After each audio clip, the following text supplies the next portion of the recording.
Welcome to Fullerton College Football on SportsNetUSA.net. Hi, I'm Mark Pavlovich as we get ready for a little pooch kick against Santa Ana. Ball bounces around the 40 quickly. Scrum on the field, so Fullerton goes for a trick play at the 35. And Fullerton says they're going to come away with the football. They do. So Fullerton here starting this Turkey Bowl, well, key to the county game on SportsNetUSA.net. Comes away with a trick play. It'll be first down and 10 on the 34-yard line. We just started this game here on SportsNetUSA.net. Corey Neyland, Noah Alvarez on the camera, and Quinn Commons will come out at quarterback for the Hornets.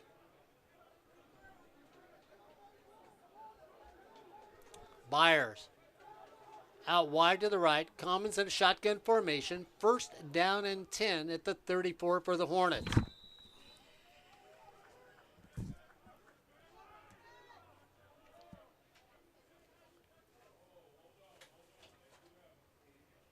Spencer now goes in motion at tight end. Comes over to the right-hand side. Gets cleared up. Now once again, motion over in the flat. Quinn Commons looks for the flat. Incomplete pass as Commons tries to get it out there in the flat and just can't get it to Alfonso Graham, who comes up short on a wheel route out of the backfield. Second down and 10 right at the 34-yard line for the Hornets.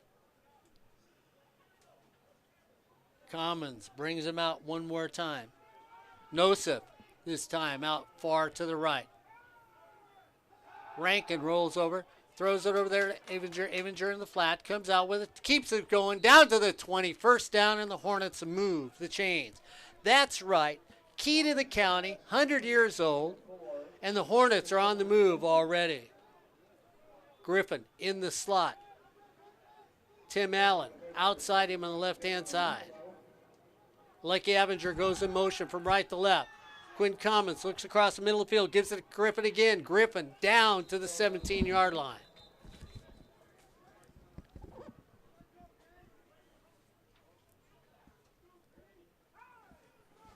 So it'll be first down and 10 at the 22.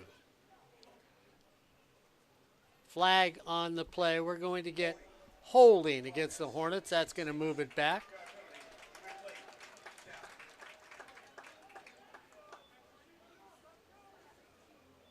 So it takes it back to the 31.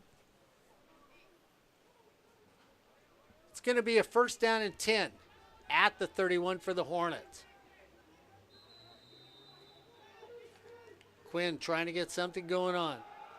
Right to Rankin. Rankin straight up the middle. Gets a gain of about 4 on the play.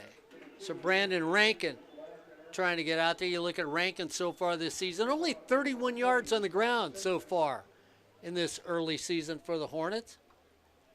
Keon Fogg, who had a big touchdown against Riverside on the far side of the field. Fogg now goes in motion, comes in tight. Fogg goes across the middle of the field. Quinn Commons throws that out in the flat, and once again had Brandon Rankins all by himself, and he comes away with nothing. So it's going to bring up a third down and 15 for the Hornets. That's right, the 105-year-old rivalry here at Eddie West Field in Santa Ana. Fonzo Graham comes back in at running back. Nosif to the near side of the field. Beckworth in the slot on the right side of the field. Quinn Commons at quarterback. Third down and 15. Commons goes back. Has time. Double pumps. Gets it out there one more time to Griffin. And Kashawn Griffin gets ridden out of bounds short of a first down. So we'll see with a fourth down and about 2 what the Hornets will do. Last week, they settled for an opportunity for a field goal. It doesn't look like they're going to do that against the Dons today. Tim Allen, far side of the field. In the slot is going to be Dawson Williams. Quinn Commons has Lucky Avinger in the backfield with him. Fourth down and 3 right inside the 15. Commons looks things over. Rolls away from the pressure. Holds it up. Has a chance to run. keeps it, throws the flat. Touchdown, Fullerton College. Coming across the middle, Kalen Nosif, who pulls it down for the first score. So a big fourth down play with the Hornets for 13:37 to go, and they get on the board here on Sportsnet, USA.net.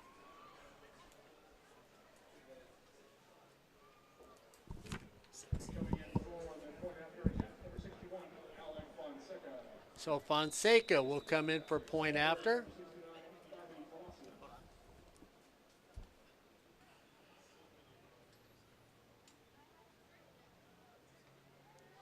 Fonseca will have the ball spotted at the 10. Stutter steps, kick is up, and the kick is good. With 13:37 to go here in the first quarter, it's the Hornets 7, the Dons 0. You are listening to Hornet Football on Sportsnet, USA.net. Mark Pavlovich, Corey Neyland bringing you the action today here on Sportsnet, USA.net.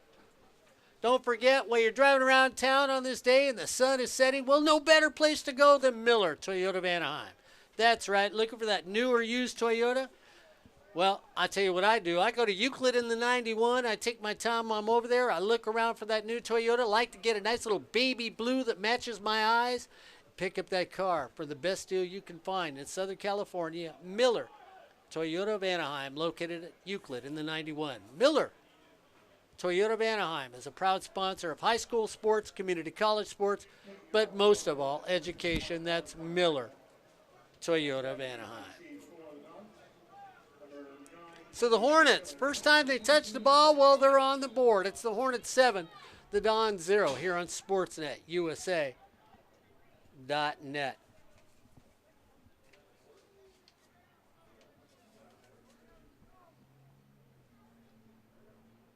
Little pooch kick, middle of the field. The Hornets have done it one. Down at the 40. Ball doesn't come out. There's a scrum, but Santa Ana says we have it at the 40. So back-to-back pooch kicks. So far, so good.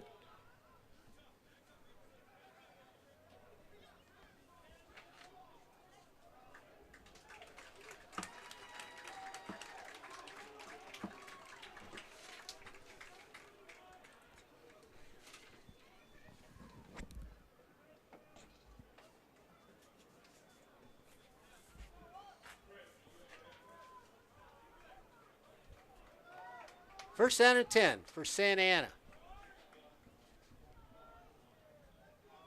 Luke Wilson in at quarterbacks. Had an outstanding year. 44 of 79, 952 yards for this young man at quarterback.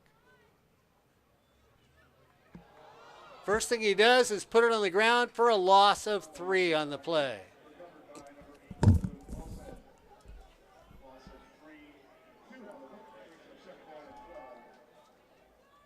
So it'll be a second down and 12.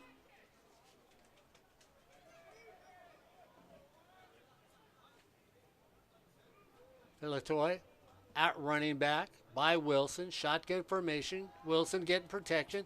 Throws it quickly. Tries to get a little move. Missed tackle on that. Cross the 50. Out of bounds. Cross the 47. So the defense doesn't come through. And that's a miss right there. As Damian Harshman pulls that one in.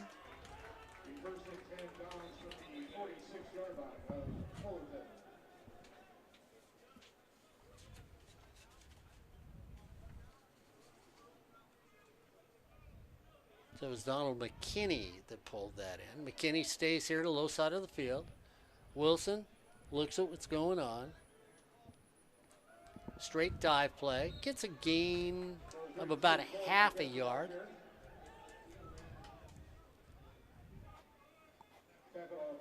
Taken by Cole Niquette.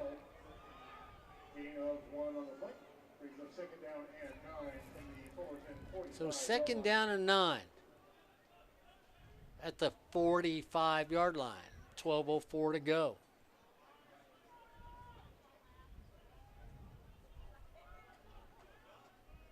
Wilson looks things over. Once again, it's going to try and throw it on flat. Puts it right on the money. Nice little pass there to Falatoy. coming out of the backfield. Gain of 6 on the play. It's going to bring up a 3rd down and 2 for the Dons. Right across the 40. They mark it at the 39. It'll be a big 3rd down play for Santa Ana. The offense moving down the field. The sun is setting here at Eddie Westfield at Santa Ana Stadium, and we get a flag on the play.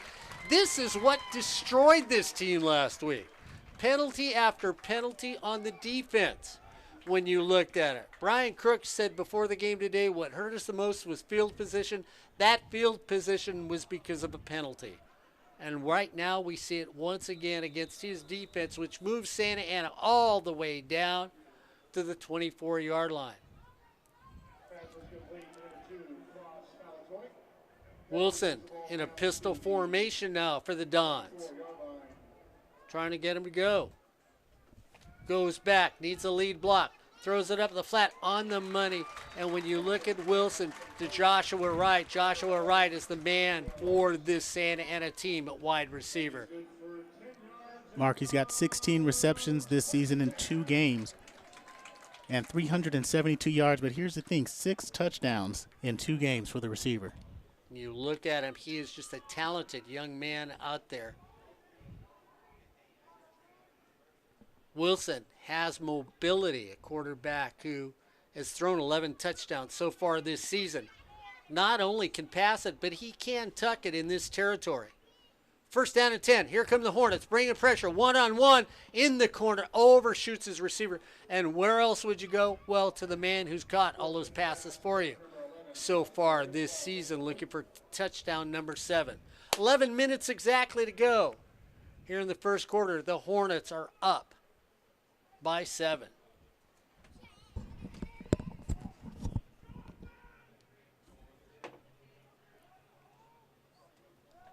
Second down and 10.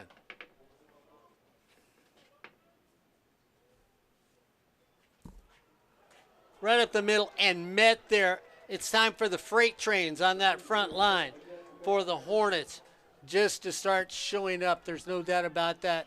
And those freight trains up in front, well, Cameron Proctor brought it right there and said, hey, I'm nose tackle. You can't get by me on that one. You look at Proctor, young man who's done a nice job right there. 6'2", 250 pounds. Josh Tarango is his mate. Troy McDonald out at defensive end, and on the other side, Jamal Dorsey is that defensive line for the Hornets. Wilson said, I don't think we won't try that again. We lost 3. 3rd down and 13 for the Dons. Wilson taking him time. Here come the Hornets. They come up. There are 10 in the box. Wilson throwing it up, trying to find it out. Out of bounds, incomplete. And so the Hornet defense comes up big. And, Corey, that secondary has been big all year long when you look at him with Xavier Steele back there. He's had a heck of a season. Jacob Jones has done a nice job at free safety for the Hornets all season. And David Farmer was a defender on that play. He just went with the receiver. It was a little go route to the outside, and he let him go. And at the end, pushed him out of bounds, and as a result, an incomplete pass. So 10:06 to go. Santa Ana puts the ball down, kicked up. Which way did it ricochet? Ricocheted the right way if you're a Don fan.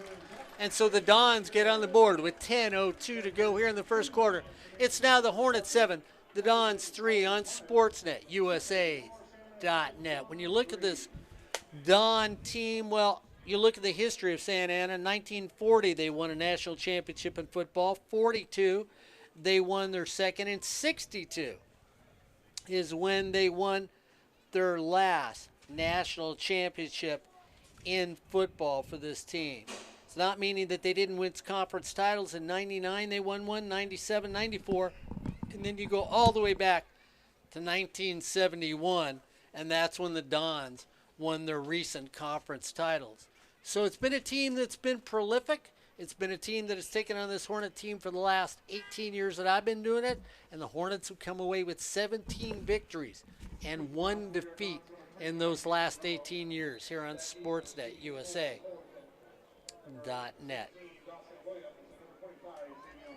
Steele and Williams back deep for the Hornets.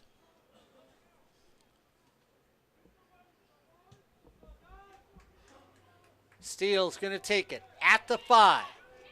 Looks at the 10, cuts the outside, goes across the middle, across the 25. They're going to mark him down at the 28. So 9:55 to go here in the first quarter. The Hornets are up by 4. It's the Hornets 7, the Dons 3 on sportsnetusa.net. Quinn Commons last time out, 3 of 5, 33 yards passing with a touchdown. So Quinn had a very good first quarter. Out here, Quinn Commons comes back out one more time at quarterback. Nosif towards the near side of the field. Lucky in the backfield as a running back. Griffin in the slot on the far side of the field. Quinn Commons in a shotgun formation.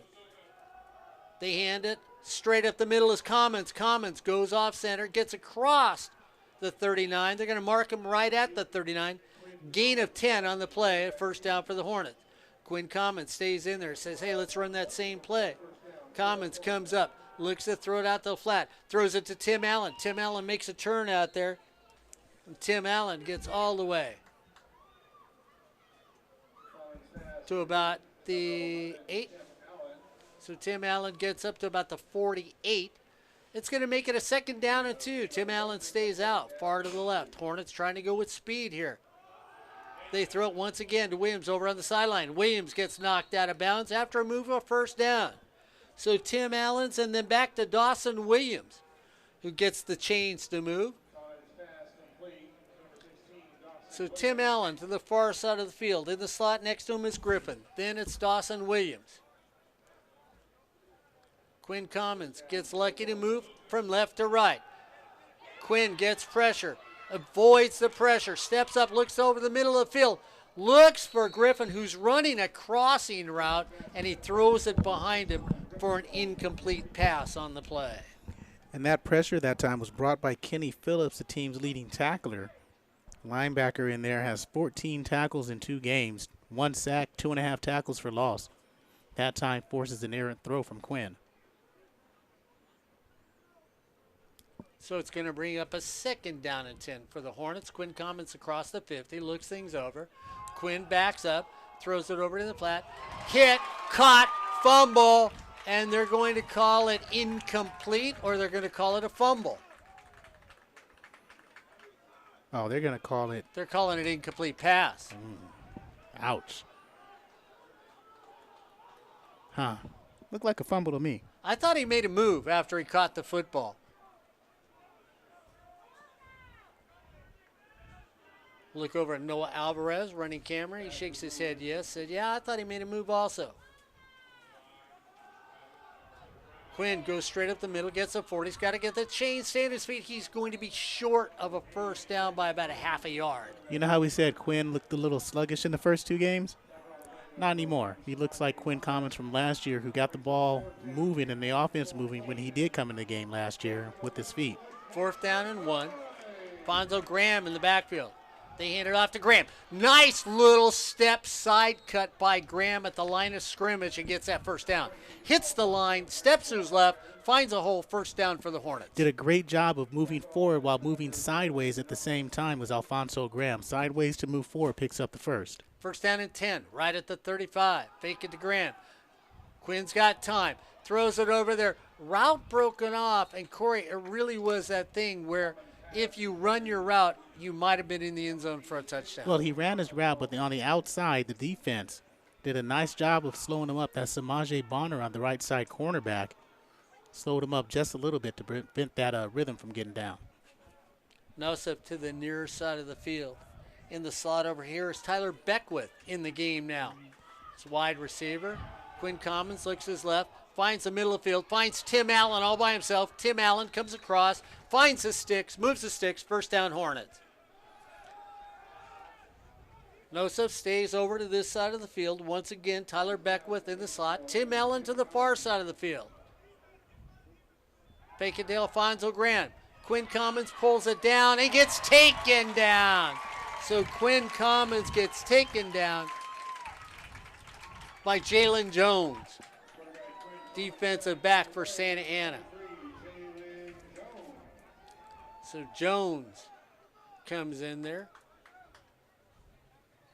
Quickly come back off. Big loss on the play. Second down and 20 for the Hornets at the 35. 3 down linemen. They bring 4. Quinn comes over here in the flat, drops it off there, gets a cut, crosses the 25. They're going to mark him down to 24 as Tyler Beckwith picks up a little yardage for the Hornets. Almost back to the original line of scrimmage with 7:11 to go. Here in the first quarter, the Hornets up 7-3. 3rd down and 10 for the Hornets at the 24. Quinn looks over. Beckwith in the slot. He goes in motion from right to left. We may get a jump. That's what the Hornets thought. Quinn finds Nosip coming across the middle. That was Griffin coming across the middle, taken down at the 20. Gain of 5 in the play. It's going to bring up a 4th down at the 18. And the Hornets stay with the offense out there. Quinn stays in there. Lucky comes in at running back for the Hornets. Williams comes in at wide receiver.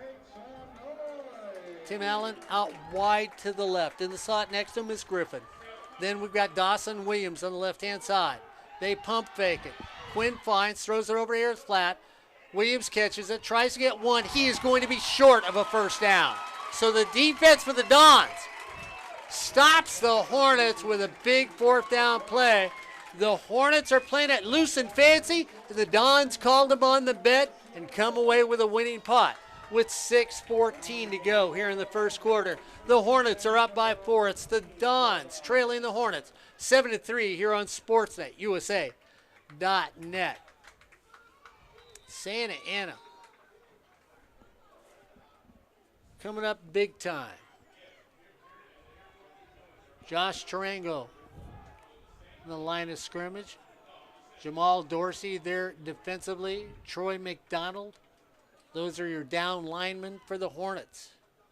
Watch for Josiah Morrow at quarterback. Luke Williams, he drops it off right in the middle. Luke Wilson. Number 2, Chris So Falatoy has the ball. Falatoy in a backfield. Luke Wilson looks at him.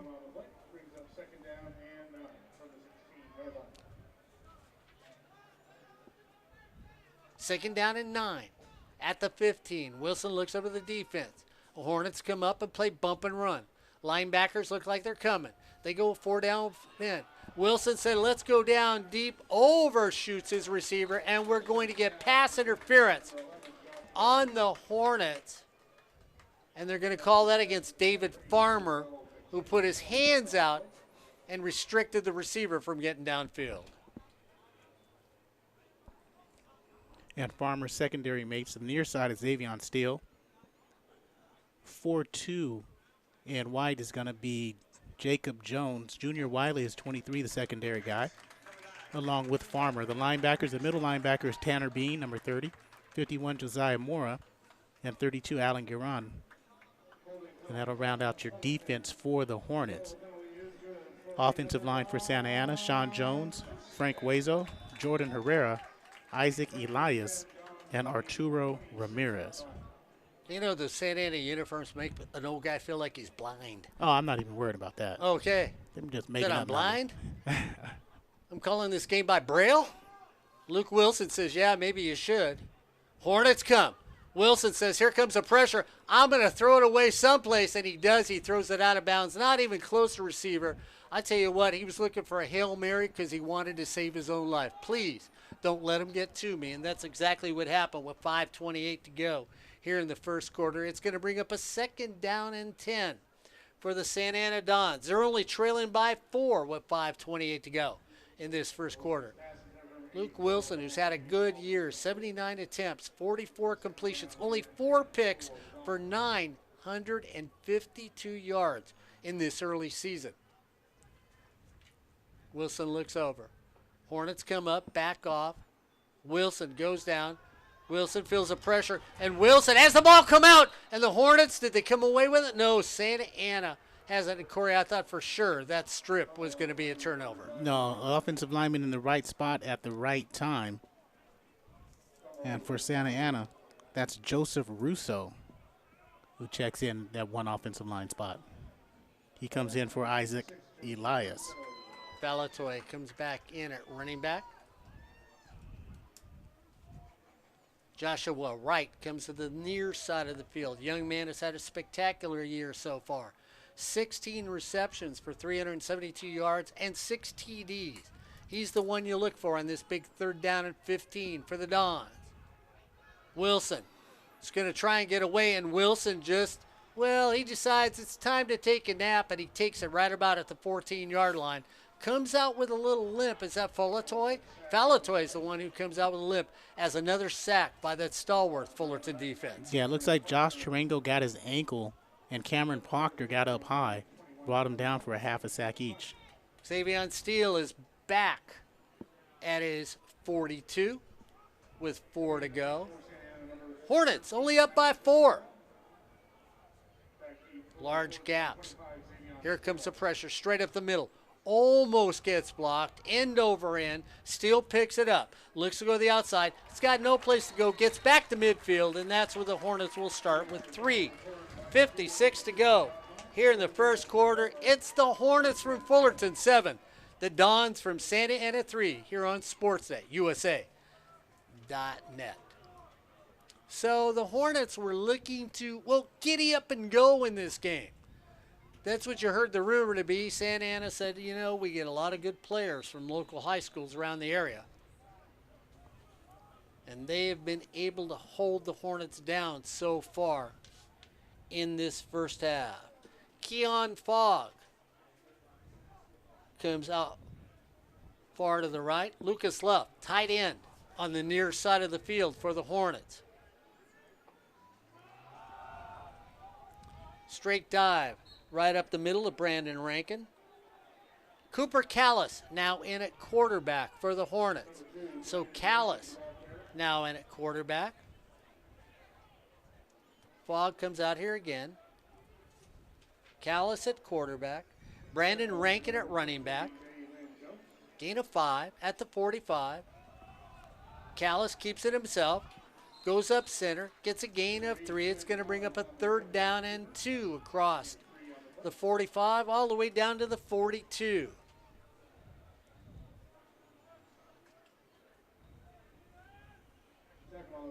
Callis from Jackson, Missouri. Here in bright, sunny California. Big 3rd down and 2. Callis goes back. He has time. Nice float across the middle of the field. We're going to get a flag and a little mugging right there in the center of the field. You going to say no mugging? No mugging.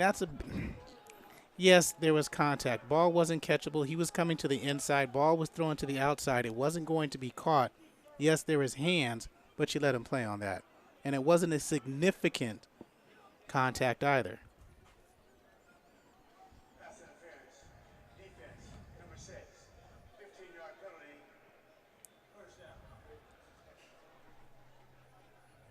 So they called that on Major and said to Major, well, you know what? That wasn't a minor infraction. That was a major infraction, and we're going to mark off 15 yards against you, and it will be 1st down and 10 for the Hornets, right at the 28-yard line on sports@usa.net. Callis goes back, across the middle of the field, taken down, tries spin off. Touchdown Hornets as they get in there on a great catch by Nosif, who turns, gets hit, doesn't get taken down, and gets in the end zone with 2:51 to go here in the first quarter. So Callis puts it on the money. The receiver refuses to go down, and the Hornets jump on the bandwagon once again.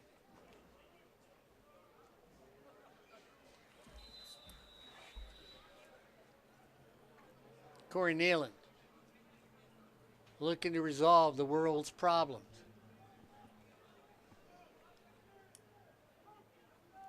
Ball gets spotted, kick is up, and the kick is good here on sports@usa.net. So the Hornets scored twice in this first quarter. It's the Hornets 14, the Dons 3 on sports@usa.net. Next week, we're back at home. Next week, the TV department should be out there. Next week, we should have hardline internet. Modern technology. Next week here on sports@usa.net.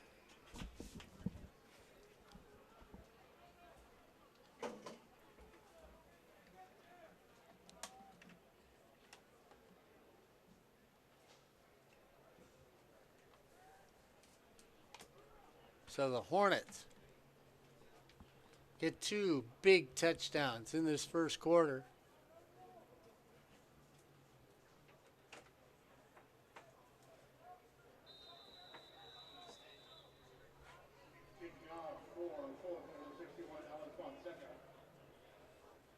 And the Hornets are now up by 11. Fonseca will kick off for the Hornets.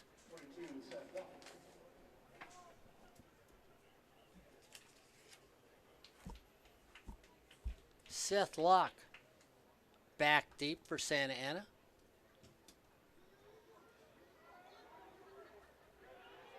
Taken at the 8. Up the middle. Dances the outside. At the 30. 35. Sidesteps. Back. Does a little dance move. Gets up to the 35. And the Dons will have excellent field position on that run to have an opportunity to get back on the board. So the Dons only down by 11 after a great return by Noel Posey. Fullerton.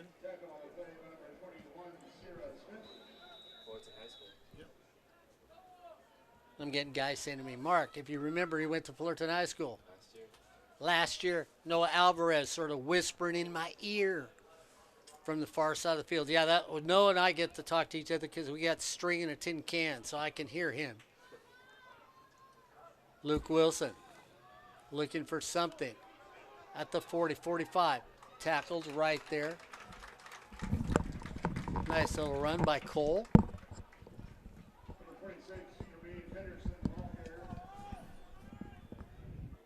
Brought down by Sir Ross Smith, who's in there now. Got one safety spot. Also Jonathan Smith,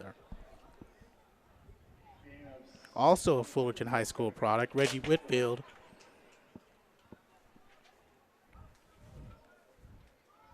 Wilson trying to help, trying to get something going.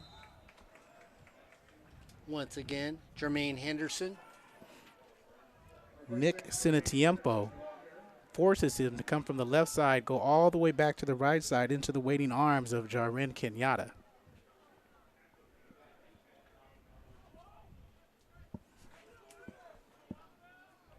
Seth Locke to the near side of the field.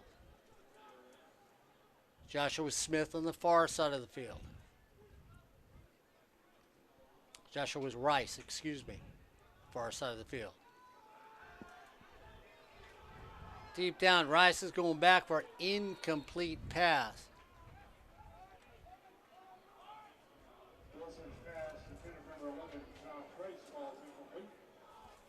So the Hornets, with 1:23, are going to try and get back up on the board.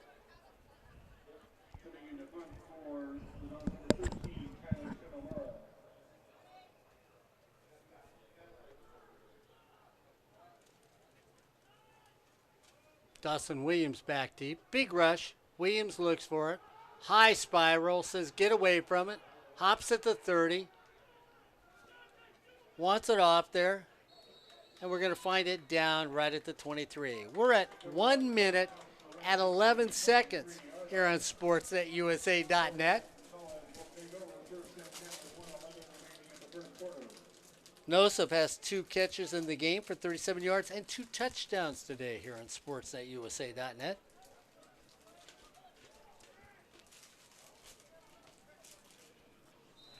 Corey Neyland's left me. Feel like I'm Noah on the Ark, just sinking by myself here. Quinn Commons back in at quarterback. Tim Allen to the near side of the field. Keshawn Griffin next to him. Runs straight up the middle. Little dance step. That's Lucky Avenger. Or if you want to say it like Lucky, that's Avenger with an I.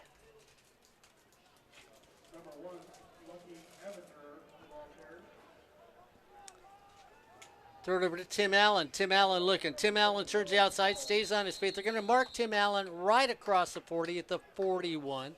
It's going to bring up a 2nd down and 2 with 55 seconds to go.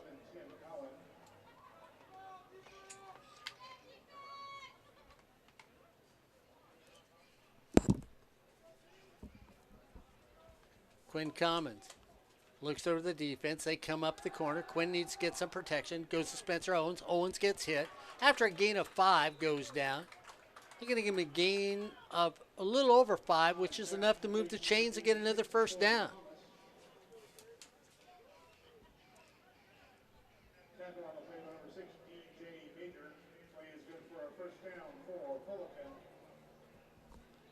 Quinn comes back up the line of scrimmage. First down and 10. Here comes the pressure. Gets a block. Goes back to Owens again. Turns the corner. Stays on his feet. 40 gets knocked out of bounds at the 31-yard line.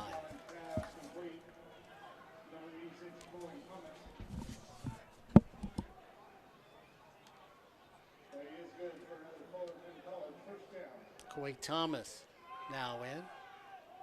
Quinn Commons across the middle of the field. Touchdown, Hornets.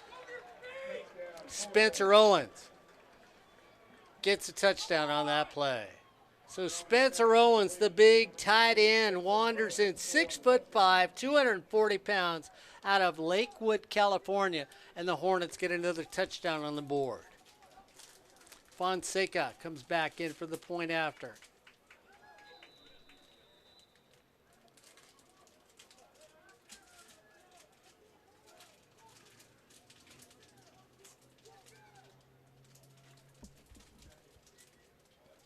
Ball is spotted, kick is up, and the kick is good. So with 19 seconds to go here in the first quarter, it's the Hornets 21, the Dons 3 on SportsNetUSA.net.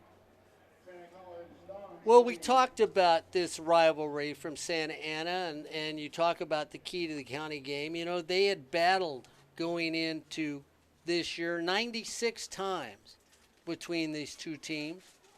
It is the oldest rivalry that ever has existed. It used to be called the Turkey Bowl. It was known like that from 1925 until 1958, and it used to draw crowds of 15,000 in the old days.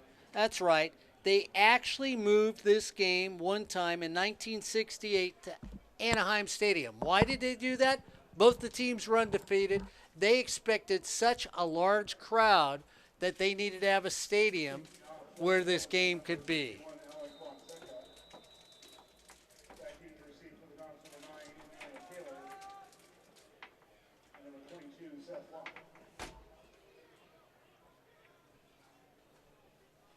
Fonseca gets ready to kick it off.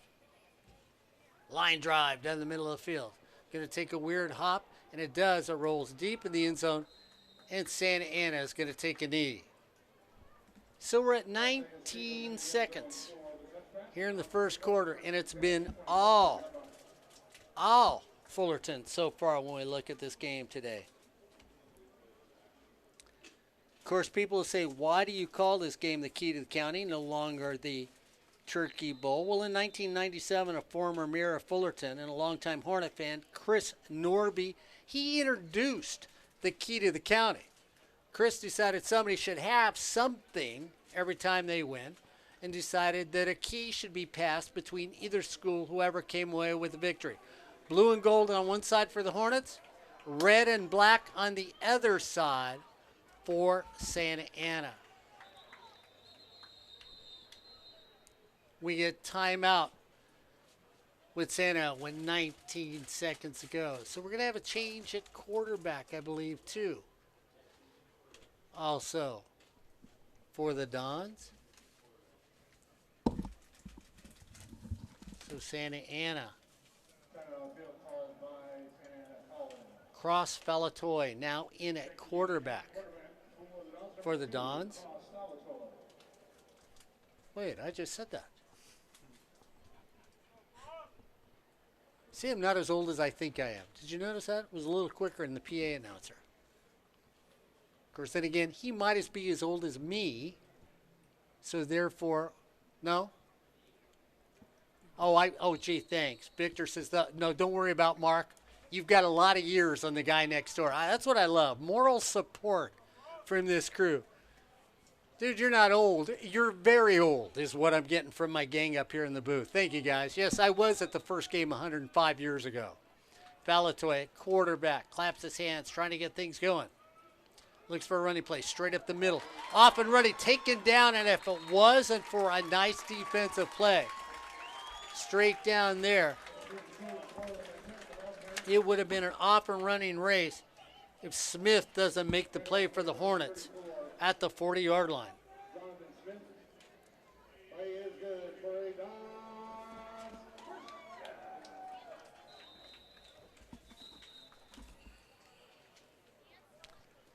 And that's going to bring us to the end of the first quarter. As we come to the end of the first quarter, it's the Hornets 21, the Dons 3 here on Sportsnet USA.net. Corey Neyland, the vanishing Corey Neyland, Mark, the old guy Pavlovich, Noah and Victor, my supporting young men to the right and left of me. Don't forget, every week you will hear the Coaches Show on SportsNetUSA.net and on 90.1 KBPK. Noah Alvarez brings you the Coaches Show every week along with Ryan Osborne. Make sure you check those out. You can go to YouTube and find it, and it'll be there on that to watch the Coaches Show. Noah takes a variety of coaches from the football field. Ryan Osborne may look at previous games, may look at the current games coming up. So don't forget to watch the Coaches Show every week. Santa Ana, first down and 10 across the 40. Falatoy at quarterback.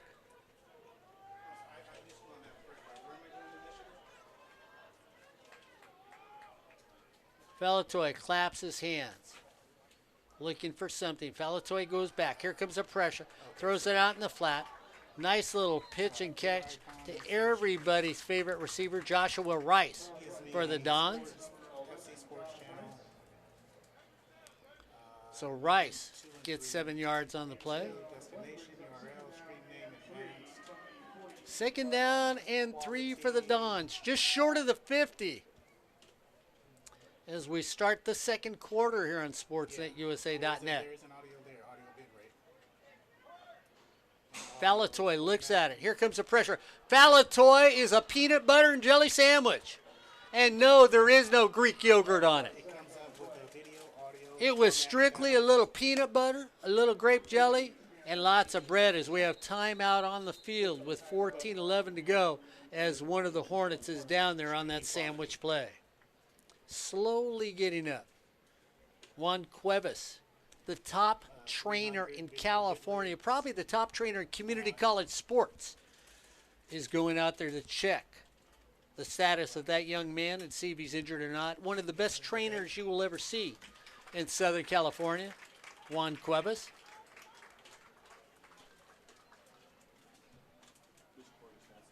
Tanner Bean, the middle linebacker, was the young man that was down on the ground. Bean gets escorted off the field, so Bean has to sit out for at least one play. Okay. All right, cool.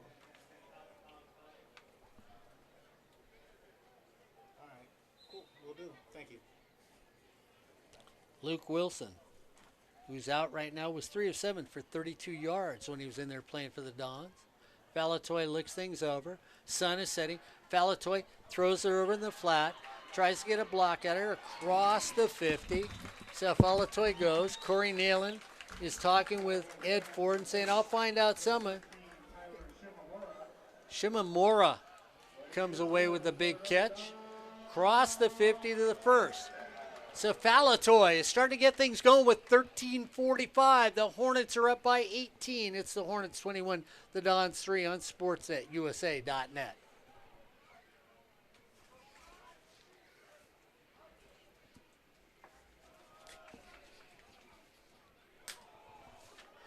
Ball comes out, picked up on a fumble. The Hornets have an opportunity. That's Michael Noble running down the field, and Noble, I think that was Noble, taken down at the 15-yard line.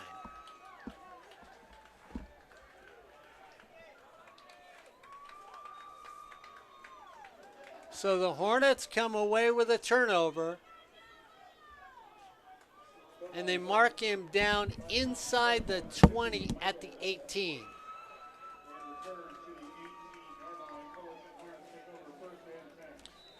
Quinn Commons in at quarterback is 13 of 18 for 119 yards and 1 touchdown in this game. Fonzo Graham in at running back with Commons. First down and 10. Quinn goes back. It's time to throw. Looking for the opening. Ball tipped up. Nice defense over there in the corner as Quinn tries to squeeze it into Griffin and doesn't do it. Ball's knocked away at the last second.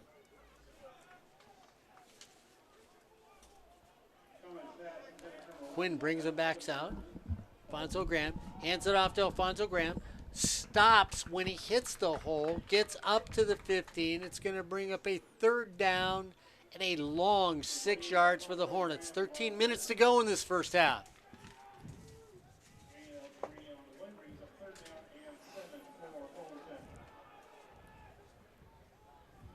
Nosov out here on the left. In the slot next to him is Beckworth. Quinn Commons looks over. Fonzo Graham right behind Quinn. They hand it off to Graham. Graham hits guard, gets taken down there. No place to go. And the defense for the offense for the Hornets that offensive line has not been able to make the big push that we've looked for in this game today.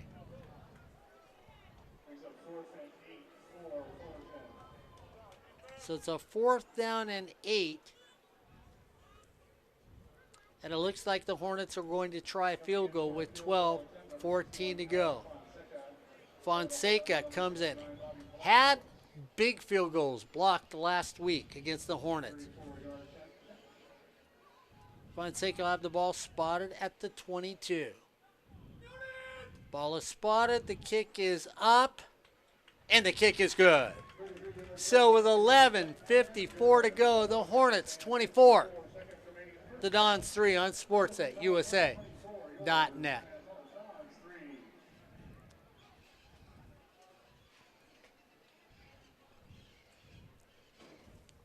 The Hornets up by 21 with the sun setting here at Santa Ana Stadium, Eddie West Field. Don football. When you look at, of course, last week, when you think about it, Luke Wilson was named the Offensive Player of the Week. Indiana Taylor was named the Special Teams Player of the Week. And, of course, if you're Wilson, why wouldn't you be? 568 yards, 5 touchdowns, and a 55-52 win over Antelope Valley last week really was the big difference. Of course, right now, Wilson's not in the game for this Don team. So it has changed completely when you think about the man with the arm, the feet, the good looks. Well, we change up the lead role for the Dons just a little.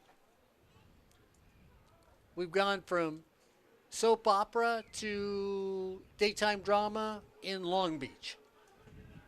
High, deep, kick, taken at the 2, looking for the middle. Try to split the middle, and right there, the middle closed quickly. So the Hornets looking for something, and they get a nice little play by Jordan Merriweather on kickoff team coming down and making that big tackle for Fullerton.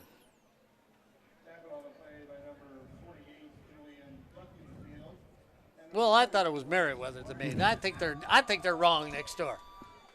Victor looks at me and that's right. Says, that's right, old guy. Stand up for your rights. Don't let people push you around. It's your age. This may be the last day you're right. Stand up and tell him. So I will tell you, I'm here in the city of Santa Ana. I am at Eddie Westfield, Santa Ana Stadium, and the Hornets are up by 21 with 11:47 to go here in the first half. Those things I know I'm right about.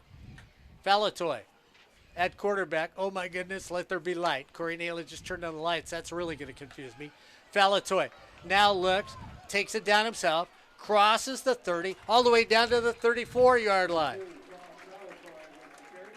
I feel like I'm in a movie theater. Lights go up, lights go down.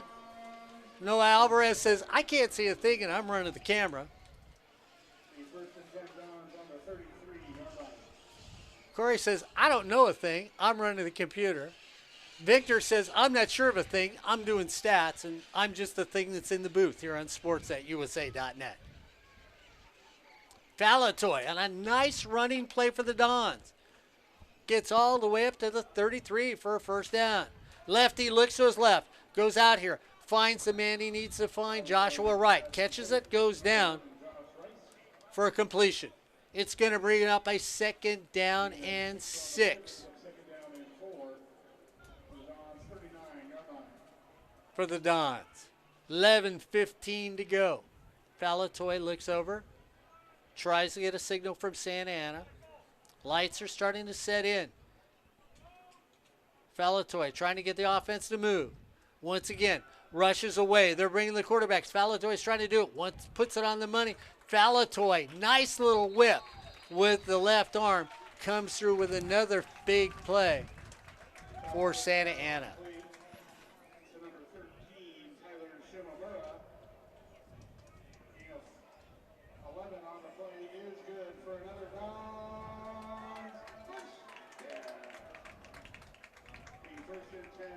So the Dons moving down the field with 10:40 to go in this first half. Hornet defense looking for another turnover, trying to stop somebody. Falatoy runs the delay right up the middle. Falatoy turns the corner. Nice turn in the middle of the field. And he's brought down by Jacob Jones coming up from his safety spot to make the tackle.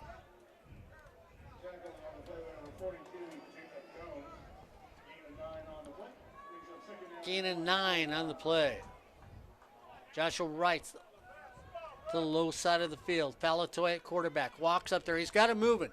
Nice little movement by this little lefty for the Dons. Here comes the pressure. Falatoy tries to get away from it. Goes the middle of the field. He might have enough for a first down. He's short. Maybe less than a yard. Good job crossing midfield, moving the chains. 3rd and 1. So Luke Wilson, starting quarterback, gets hurt. He's out of the game. Falatoy comes in at quarterback, moving the Dons down the field. 9:20 to go here in the first half. The Hornets up by 21, 24-3 over the Dons. Here comes the pressure. Falatoy throws it up, looks for the sideline. Rice goes up, gets knocked away. An outstanding coverage by Reggie Whitfield. Or is that Xavion Still? So it is Xavion Still with the coverage, excuse me, with outstanding coverage there. His 3rd pass breakup of the season. So the Dons looking over the sidelines and says, should we try? Falatoy Yes. gets a signal. Corey Neyland says, you betcha. Devon Jackson out there right now for Santa Ana. Falatoy trying to get the ball. Looks to see who's out there. They should run an option play. They do. Here comes the pressure. Falatoy is going to get dropped. Ball comes out.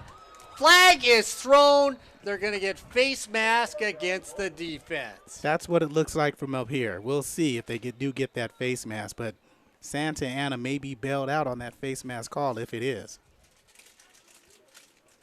So it's going to be at the 45. Garrett Campbell strolls out like he's taking a walk around Eddie Westfield.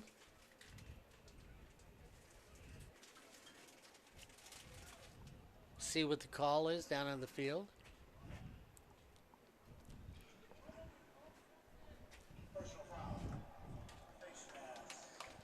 And that's exactly what it is. And if you're a Brian Crooks fan, which I know you all are, we talked to Brian Crooks down the field. Looked at Brian, I said about the Riverside game. Brian said, big penalties at the wrong time, ruined our field position, put the other team in great field position, and one of the reasons we lost that Riverside game is because of that. It wasn't because we played great defense. It's because our defense made plays like that, had penalties when they shouldn't, and the game was taken out of our hands. And so again, against Santa Ana, they make the same mistake. And now it's first down and 10 for the Dons. Cross the 30. They're down at the 27. Pavlovich says, I like this. I'm going to pump fake. Go down, gets taken down, and he's down for a sack. Pavlovich thought the pump fake would get him away. Just couldn't do it, as we've got a couple Dons down on the ground, and the wrecking crew is really making the big play. Josh Tarango again, 4th sack of the season, and he's going to be an all-conference player, and we can't get the number of the injured Don down at the 33-yard line.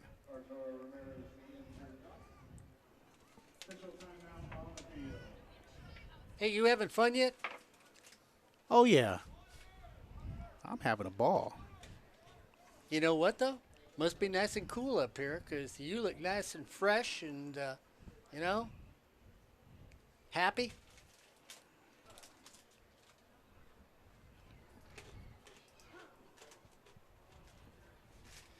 My partner, Corey Neyland. Let's see, 105 years, key to the county. Corey's been here for 90 of them. I've been here for all 105, me and Mickey Flynn. For those of you that will be going over and maybe watching a high school game next Thursday night at La Palma Park, DP Field, might mention Mickey Flynn's name. The ghost of Anaheim High School. Saw Mickey last week at the Riverside game. Mickey, you were looking great. Of course, that's because the love of your life is taking good care of you, keeping you out of trouble, making you stay healthy, and that's exactly why Mickey is still around today. Big grin on his face, always happy, has great stories, loves the Hornet team. Mickey Flynn, one of those legends in Orange County that can be talked about. You know, if you like high school football, don't forget, 90.1 KBPK always has a little high school football in the week, or maybe a little Hornet volleyball on 90.1 KBPK. Ryan Osborne will always be back at the studio making sure that we get up with Joseph Polenko. The boys really trying to get us in the right spot at the right time. Pavlenko.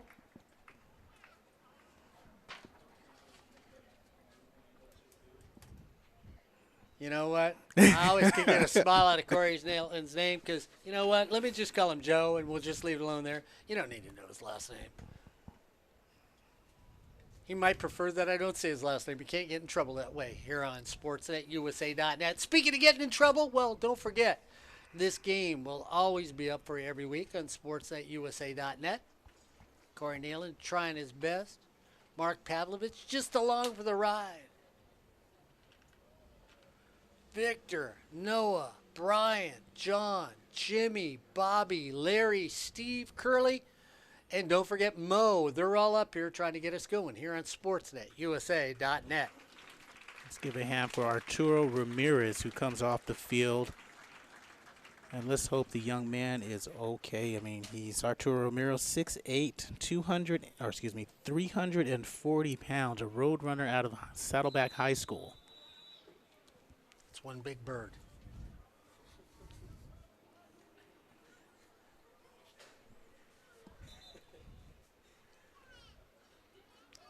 Speaking of big bird. And in for him. Actually, Frank Wazo moves over to the left tackle spot now. Pavlovich comes out and says, come on, guys, let's get things going. Second down a long way. Throw it out in the flat. Big. Thrown out in the flat. Pavlovich just sails it on that one. And we get another flag in the middle of the field on the defense. And Brian Crooks will not be happy. So late hit. Roughing the passer. Yep.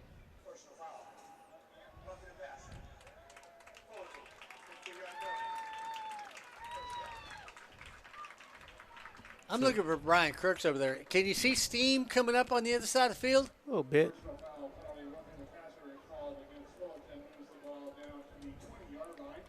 Brian Crooks has a red towel off his belt on the other side of the field. He's standing around the 26-yard line. He is pacing back and forth over there. Mark, it's not actually, it's a white towel when it starts. But as these penalties go, they get progressively red. Valatoy Once gets him. Here come the Hornet defense. He gets smothered. And gets hit. And the Hornets are going to get another penalty against the defense. Now, there's where we would like another replay, as they say helmet to helmet, Mark. They said face mask to face mask. That's helmet to helmet. Comes up with it and makes the stop and gets the penalty.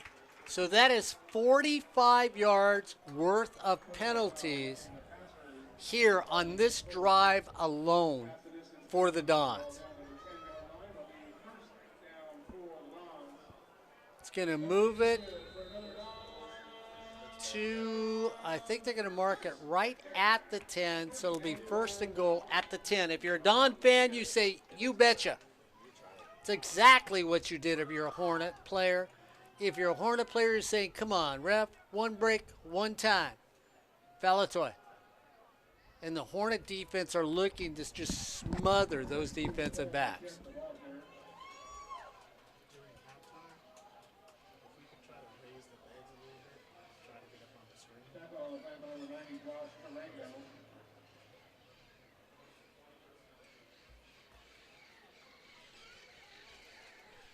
A gaggle of geese flying by us here at Eddie West Stadium. Hey, if we could hook up maybe our Wi-Fi to one of those birds here on sportsnetusa.net. Valatoy looking to find it. Short arms it. It looks like touchdown Dons! And we get a flag on the play. Now, is this flag during the play? Is this flag at the end of the play?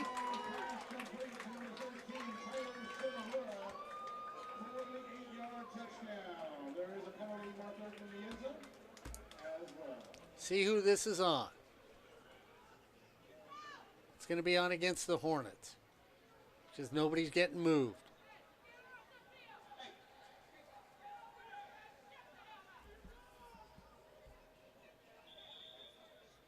Personal foul, late hit against the Hornets.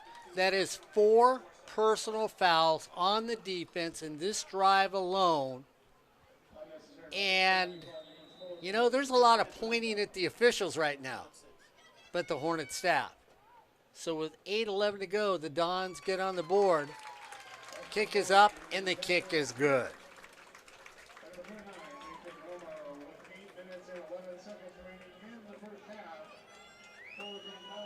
And this, look at this. Coach Garrett Campbell is out on the field. Corey, he is livid at the officials. He is upset. Took off his hat, walked out there. He's not pleased at all about the flags thrown against the Hornets here on this drive. I think it has more to do with the after the hit situation where players are standing over or players are talking or after the hit. And I think that's what's catching the officials and prompting them to call and throw those flags. Head referee Tony Clayton. Umpires Anthony Britt. Head linesman Darren Berman. Line judge is Carmon Hillman. Field judge is Joe Rice. Side judge Abdul Wahid. And back judge is Ed Baltieres. Over 60 yards worth of penalties on that drive alone against the Hornets.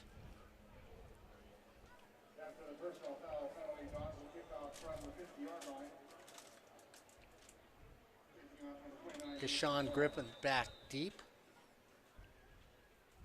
for the Hornets. Griffin's just going to watch it go out of the end zone. So it's going to be a touchback. Bring it out.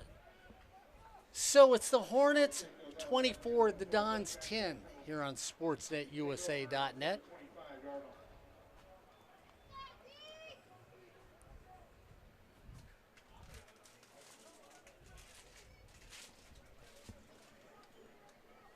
What's that? I was just saying Corey Neyland, myself. Noah's second down water like he's on the Sahara Desert to the far right of us. Got a third quarterback in there, Mark. Christian Frocage. Frocage now in at quarterback for the Hornets. Frocage. Hands it off to Lucky. Lucky gets up to 30 and gets knocked down. And that's what the coaches were talking about pregame. The run plays are designed to go tackles in, A, B gap, and that's where the runs go. If you see him going outside, that means blocking is broken down up front. Kaj throws it out here to the flat, taking it to 30, drugged on, drugged down by the towel. Down at the 35, so Dawson Williams gets up to the 35. They're going to mark him just short, or are they going to move the chains? Just short. No, they're going to move the chains. Oh, they are going to move. Yeah. I thought he was short. I was with you. I thought he was just short. Devin Rufulo had to go.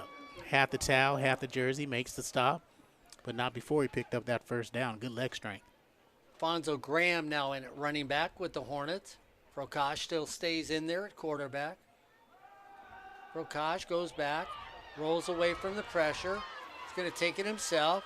Steps out there, gets across the 40, all the way down to the 42. Nice, little quickness by this young man at quarterback. He was being chased by Giovanni Kaiser, 6'6", Mark, 280 pounds out of Fitzgerald High School in Michigan.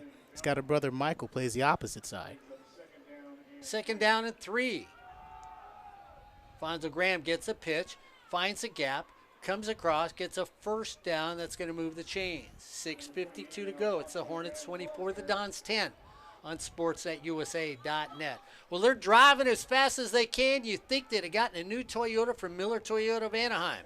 They're zooming down the field so fast if you're a Hornet. Nosef comes out here on the slot.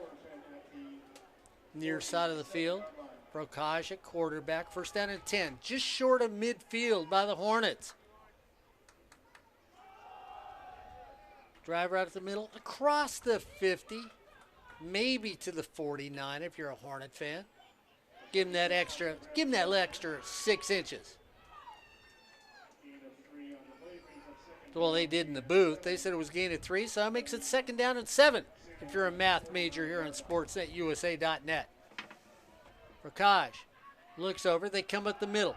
They pick up the blitz. There's a hold and a tug. No flag thrown there, and Tim Allen gets it, and Tim Allen is out. And Corey Neyland, I don't know, that looked like somebody was handing somebody a napkin to wipe their chin. There was so much jersey on that play. A little bib. Did you say a little bib? Is that what you were saying? Yeah, a little bib. You know how you try to tug it off? 3rd down and 6 inches that we were talking about. Up the middle, dances the outside, turns the corner. Fonzo trying to stay on his feet at the 30, down to the 20, cuts back in at the 10, across the 10, down the 9. Nice run by Alfonso Graham. And that's a run of 40 yards for Alfonso Graham, and good block by Kalen Nosif. As the cornerback was coming through, he picks him off just to shoulder into him, allows Graham to pick up that 1st down. Throws it over in the flat, little bounce pass, doesn't quite get there. And Alfonso Graham moving well out there, 5'10", 175 out of Dunbar High School. Dunbar High School known as a basketball program back in the day.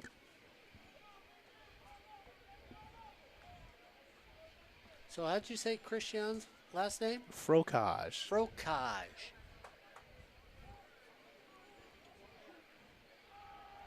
Frokaj takes it himself, stays on his feet, leaps at the 5. Goes down at the 4. You know, I saw Ryan Osborne jump that high one time. He put his foot down on a hotel room floor. Found it to be so cold, he jumped that high back onto the bed. 3rd down. Fonzo Graham said, well, you know what? He should have moved like me in the middle of the field. 4th and goal from the 3 with 5:12 to go.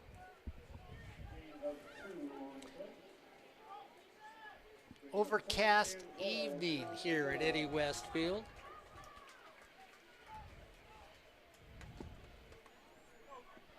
Bree Whitaker will be up here at halftime. 4th down and goal. Tim Allen, far side. Prakash rolls out, stays on his feet, throws back to the other side of the field. Touchdown, Hornets. And Kalen Nosif with the big block on the 40-yard run. For Alfonso Graham there, gets rewarded by catching that 4-yard touchdown pass from Frocage, and that's Frocage's first touchdown of the season. And Nosif, I believe that's his second touchdown. So with 4:41 to go in the first half, on what looks to be a gloomy night outside here on sports@usa.net. Well, if you're a Hornet fan, it's not a gloomy night as the ball is spotted. The kick is up, and the kick is good. It's the Hornets 31, the Dons 10. You're watching Hornet football on sportsnet.usa.net. Mark, Corey, Noah, Victor, Gabby down there in the crowd getting to know the fans. Gabby Neyland sitting around telling everybody the history of this football game and where they've ended up, what the last 18 years have been like. It's been Hornets, Hornets, Hornets, Hornets, Hornets. But before that, it was Dons, Dons, Dons, Dons, and Dons. Yeah, this is a series that has gone back and forth, whatever fan you can go for. And it really is that series of different attitudes in community college football by the coaching staffs and maybe by the schools alike when you look at this key to the county game. Santa Ana currently with the key from key to the county game.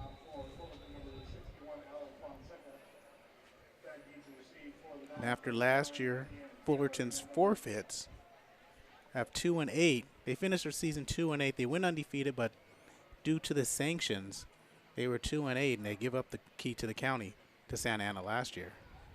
Little pop fly, deep center field. Ball hits the ground. Ball still down there, taken there. So a fair catch was signaled for, which is legal on a kickoff. You catch the ball, it's dead at that point. Bounces off. A lineman who's not used to kick hits the ground, but fortunately for the Dons, doesn't go anyplace. So 4:39 to go here at Eddie West Field, Santa Ana Stadium. That's right. Downtown Santa Ana is where we're at tonight here on sports@usa.net. The red and black of the Dons versus the blue and white of the Hornets. Here at the key to the county game. Valatoy still at quarterback, 4 of 7, 32 yards, and 1 touchdown in his time. Valatoy having a good night. Valatoy flings it over there, far side of the field. Gain of 4 on the play. Josiah Mora on the stop.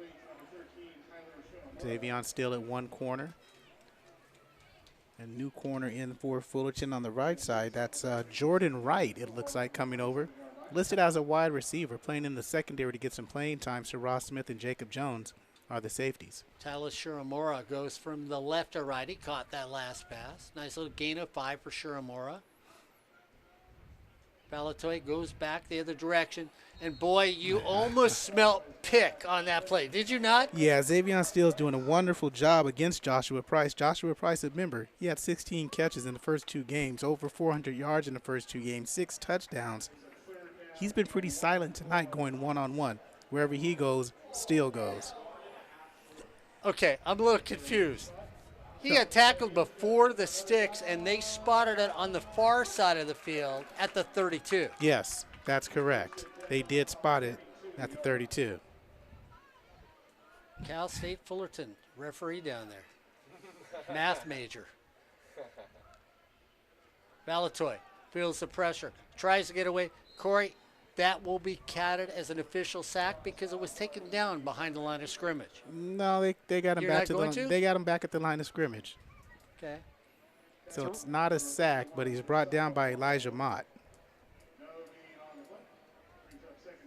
So 2nd down and nothing. Valatoy looking over. Shiramura over here. Rice the far side of the field. Valatoy at quarterback. 2nd down and 10. Hornets look like they're bringing just down 4 linemen. They do. They run a screen, and the 4 down linemen stayed at home to make sure that screen was taken care of.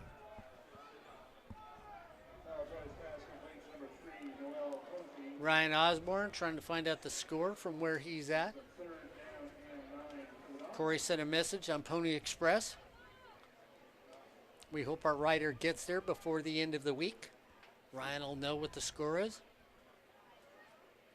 You know, I bet you there's kids not even old enough that know what the Pony Express is, talking about that in the game. I know what the Pony Express is. You're talking about football, though. What, Eric Dickerson, Craig James? That's it. SMU Mustangs, 1983, 82? Pavlovich says, you know, I could have used him in my backfield right about then when he gets smothered for another big loss by the Hornet defense with 2:05 to go. It's the Hornets 31, the Dons 10 on sports at USA.net. 81, 82, 83, or 80, 81, 82, whatever, 83. That was a good Pony Express. They ran and ran and ran. Number 19 running, number 32 running. You said we had somebody, though, when we talk about old days here at Eddie West Stadium, that you could put in that category of known football players in the local area. He played on a team that was known in the local area. Played on those mid to late 70s Santa Ana Valley teams with, and I always forget Noble's last name. Sorry, Noble. Gary Templeton, Myron White, those guys playing. Jay Hatchett, who played for those teams in Santa Ana Valley, then came over to Santa Ana in 78 and 79 and played for the Dons. And his son played in 2010 for Santa Ana. So not only history because of this stadium, history because of the Key to the County game, but we also have players that have played here that come back. And, you know, Corey, it's not a bad turnout by Santa Ana when you look at the grandstands. Nice little turnout by the Fullerton crowd across the way. You're on sports at USA.net. Dawson Williams back deep for the Hornets. He walks up to about the 45-yard line. Here comes a rush up the middle. Big foot. Williams says, no, I'm going to let it go as it bounces around. He tells everybody to get away. It's going to die right at the 33. So 1:54 to go. Hornets up by 3. Well, that's 3 touchdowns. It's the Hornets 31. The Dons 10 here on sports at USA.net. Right now, I tell you what, it's a little muggy outside. My air conditioning isn't working. Really, I can't hear anything because my antenna can't pick up the signal I'm trying to get. Oh, my goodness, what would I do? Well, I'd go over to Euclid in the 91. I'd get a new car from Miller Toyota of Anaheim. I'd be able to drive over here, then drive back to the studio and say, this is what the score is. So far, get back in my Toyota. That's right, because I could get a new Toyota, a used Toyota, or a Toyota of any style for the best price in Orange County in Southern California from Miller Toyota of Anaheim. That's right. You're looking for a newer used car, maybe parts for the car you currently have? Well, no better place to go, no better place to buy than Miller Toyota of Anaheim, located at Euclid in the 91. Miller Toyota of Anaheim is a proud sponsor of high school sports, community college sports, but most of all, education. Quinn Commons back in at quarterback for the Hornets, 5 wide with 1:54 to go. Hornets up by 3 touchdowns. Quinn comes back, walks away from the pressure, trying not to get taken down, flings it across, up, out of bounds, incomplete for the Hornets. Be 2nd down and 10 at the 27. And that time, pressure brought by Michael Kaiser. This time, good job of getting it away. Tim Allen trying to come down inbounds with it, just a little off. That's Garrett Campbell's been talking to the White Hat for, I don't know, 15 minutes, 13 minutes and 14 seconds. So pretty much the whole first half. Quinn steps back up. High snap. Throws it to Alfonso Graham in the flat. Tries to make a move, and the move he made was, I think I'll stop here and you tackle me. Yes, that's correct, Mark. 3rd down and 10.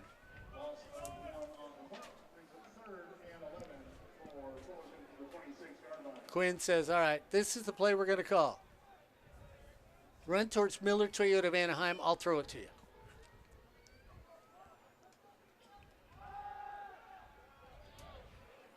Knocked out of bounds on the far side of the field across the 30, and the Hornets are going to punt for the first time tonight. That's what they said.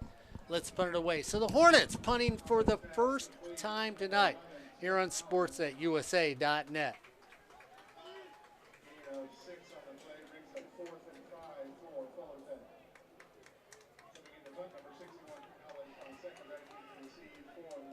We're at a minute 5. Shiramura looks for it high, spiral, backs up, fair catch. They're going to mark him down at the 26. So with 57 seconds to go, the Hornets are up by 21. It's the Hornets 31, the Dons 10 here on SportsNetUSA.net. We'll see if Bree comes up here to have a little conversation with Noah Alvarez, the host of the Coaches Show on 90.1 KBPK. Be watching podcasts coming around all the time. See a couple new ones on 90.1 KBPK. David Farmer back at corner. Cameron Proctor, McDonald, Tarango, and Dorsey up front for the Hornets. And Valatoy feeling the pressure. Wants to throw it out in the flat. Throws it there. Little hold and grab going on. No flag on the play. So you had the Hornets trying to say, you've got me by the arm, but a nice gain of 7. The clock keeps ticking. Don's got to move it. They're down by 3 touchdowns. Not necessarily the offense that the Hornets wanted to see, but they're happy with a 3-score lead. You really think they're happy with this 3-score lead? I think they are, yeah. Valatoy, here comes the pressure. Up the middle. He's going to get sacked for a loss on the play. Clock continues to tick. Timeout, 23 seconds go. Yeah, I do. I think they're happy with a 3-touchdown lead, but it's not what they expected. I mean, you can't be unhappy when you're up by 3 touchdowns. You can be not pleased. As Santa Ana calls the timeout here on SportsNetUSA.net. We can try our best, but the outcome may not always be what we want. So we're happy that we're trying. We're happy that we've got some of a game going, and we're not pleased because we can't get it all the way down there. None of us can run 100 yards anymore. I can run 100 yards. Just don't give me a time limit. Oh, so if I let you start on Monday and end on Friday? I'll get there by Thursday. Okay. Is that with the help of a mailman or on your own? No, I'll get there. I may have to stop a few times. Do you need Noah to borrow Gabby's walk? No, actually, I got a new inhaler, so Wednesday. Oh, okay. I don't know that. Wait a minute. No drugs. No drugs. This is college sports. It's not a drug. It's just air.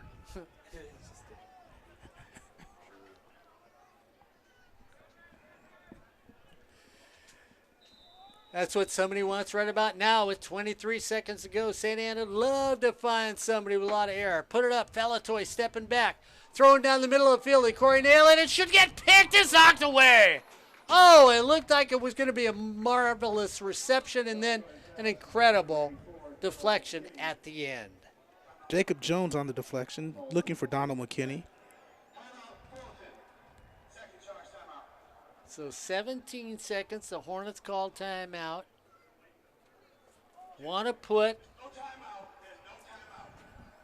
And they don't call a timeout because it was an incomplete pass that would stop the clock. Garrett Campbell says, no, we're going to take that incomplete pass, no timeout. We want to make one more stop, and then we'll sell out with 11 guys going for a block.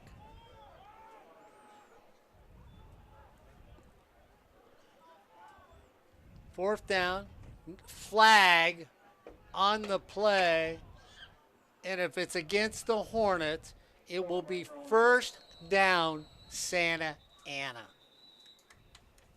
Illegal procedure against the Dons.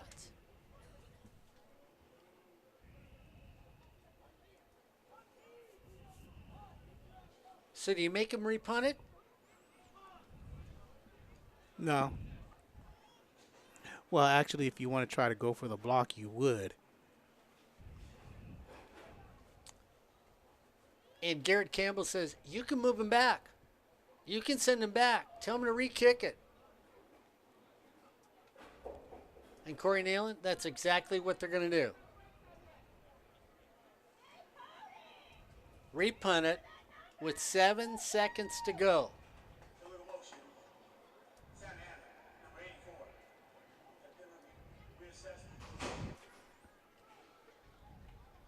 Dawson Williams is going to stand inside the 40.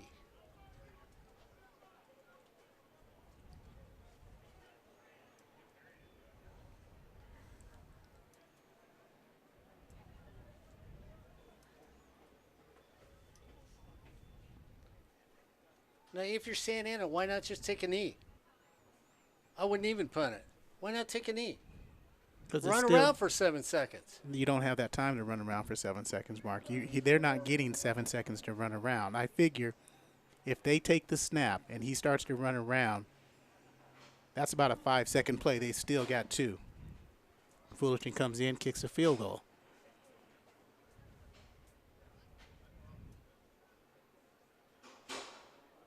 So they're trying to figure out where to mark the chains. You got to move them back 5 yards. It can't be 4th. And where's the 5-yard penalty?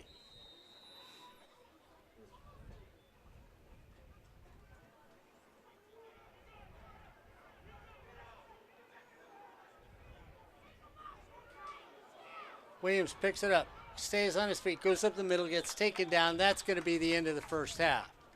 So as we come to the end of the first half, it's the Hornets 31, the Dons 7 here on Sportsnet USA.net.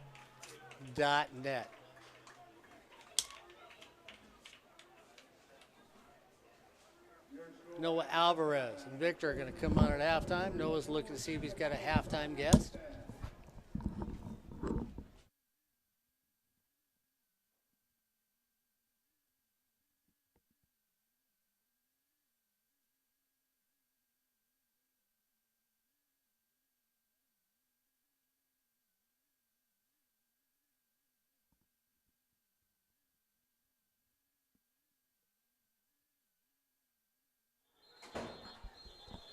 So Noah, this is the thing that's real interesting.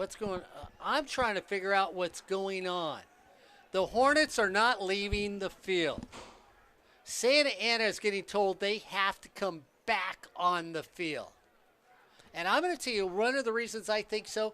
They never marked off the 5-yard penalty. You saw it. I saw it. They went back and said it's 4 yards for a first down. It should have been 4th and 9 instead of 4th and 4. And I'm really surprised none of the coaches from Fullerton or Santa Ana caught that while the play was happening and avoided this, where Santa Ana, the players are already all the way into their locker room. So this is a really big inconvenience. I'm surprised no one noticed this earlier. But I think Garrett Campbell said, go ahead, let the play run. If we can't do anything, then I'm going to come over to the official and go, excuse me, you marked the ball in the wrong spot. And you can't do that. You had to mark off the penalty. Therefore, since it was against Santa Ana, I get an untimed down, and I want it. Now, the reason they would do this is because it's a head game. The Hornets are on the field. The officials are not going to you cannot say to Fullerton after it's been granted, no, we're waving it off. If they do that,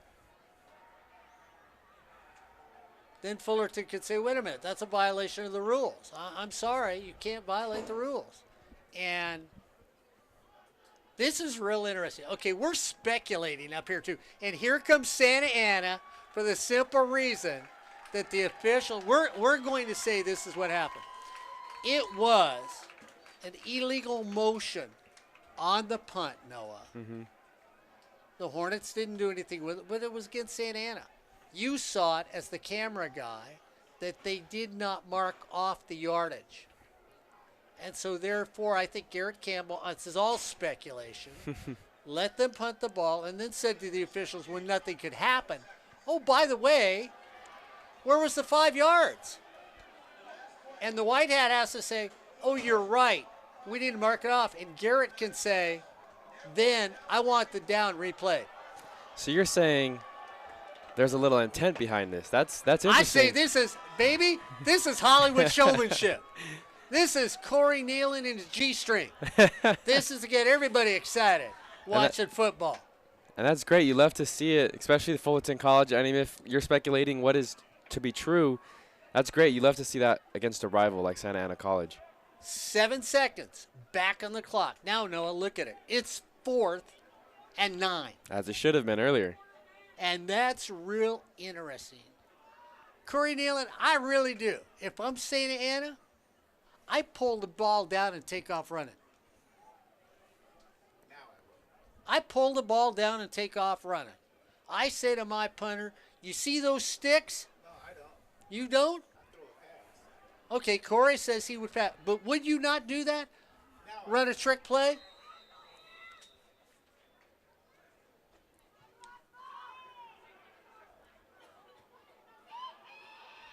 Santa Ana downs the ball with no time left. So the Hornets try to get a play out of it. Santa Ana downs. They're going to go back in. Corey Neyland's ready for the fashion show. And Noah Alvarez and I are up on the air here on sports at USA.net. It was worth a shot. So, Noah, you were over on camera. Victor was doing stats for this first half. You were down the field. You are the host for the coaches show. Interesting conversations with the coaches this week. We can honestly say between us that people really weren't happy about maybe the reflection of the game. Is that an honest statement? Yes, it is. Against last week, the loss to RCC, definitely, it was a shock. I mean, it's their first loss in over 30 games in this program. I'm sure a lot of the coaches were frustrated the way they lost as well. And it showed that week of practice when we went out to go talk to some of the other coaches on the staff. And then we went down the field today, and because this is key to the county, the old Turkey Bowl, the rivalry between the Santa Ana Dons, who recruit a lot of local players, and your Fullerton College Hornets, who get a lot of out-of-the-state players, there is an unrest, which is the polite way to put it, between ideology between one staff and another staff on how it should be done. It was a little tense down the field when you were walking around with Corey, Neal, and myself and Victor. And you mentioned it earlier in the broadcast, too. Last year, Fullerton won this game by a large margin, 85-0, but because of the forfeit, Santa Ana got the key back, and that rubbed a lot of the Fullerton players the wrong way, especially some of the coaching staff, too. So, you know, we were talking with the coaches during the week of practice on how Fullerton really wanted to lay it into Santa Ana, and then again, talking with the Santa Ana coaches, they felt the same way about Fullerton. So it's all mutual.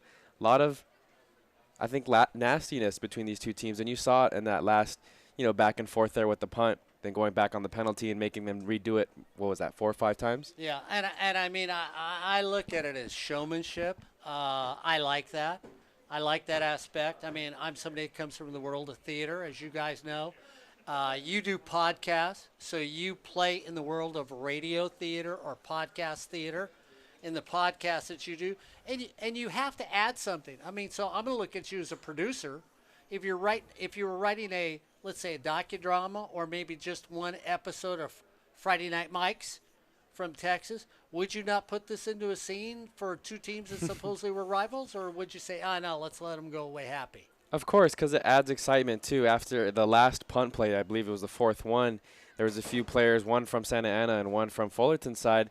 They were kind of going at it, and one of the Santa Ana coaches had to pull his player away from the Fullerton players. So, there's definitely some aggression towards one another, and you like to see that, especially in a rivalry game. It adds excitement for the crowd and the fans listening at home. We talk about all these young players, and all these young players come from the local market for the Santa Ana Dons. And, of course, when we talk about the local market, well, we're going to get somebody on the air who represents part of the local market here for the community college, young lady that works for Fullerton. So I'm going to get out of your way. She's going to come on the air and take my place. We're going to get Bree Whitaker up here, find out a little about Bree, what she does for Fullerton College, because I tell you what, I've been around for years. This young woman to my right, who's a wonderful young lady, is all over the place in the athletic department doing what she has to do, her due diligence to keep a lot of old men in the right place at the right time. I watch her. She's got a clock, so watch out. She's going to be there. Bree's going to be on in just a second with us here on sports at USA.net. Here? Yeah, that's good. Here we go. There we go. We're folks. back. Yes, we are. Corey Neyland, the Buddha of Babel. That's me. Victor Vasquez. I'm a little hot right there. I'm going to go down just a little. There we go. That's a little better. And Noah Alvarez. Thank you, Noah, for halftime. Victor, thank you for being on the air with us here on sportsnetusa.net. We're at home next week.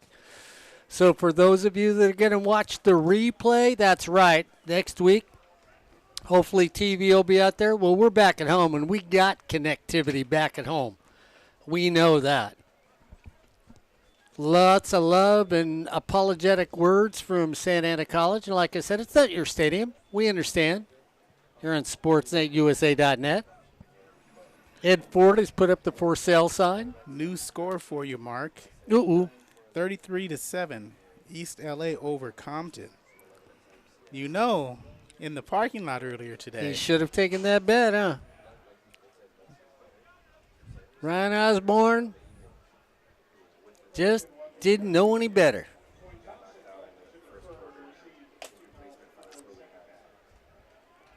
Back deep for the Hornets. Griffin.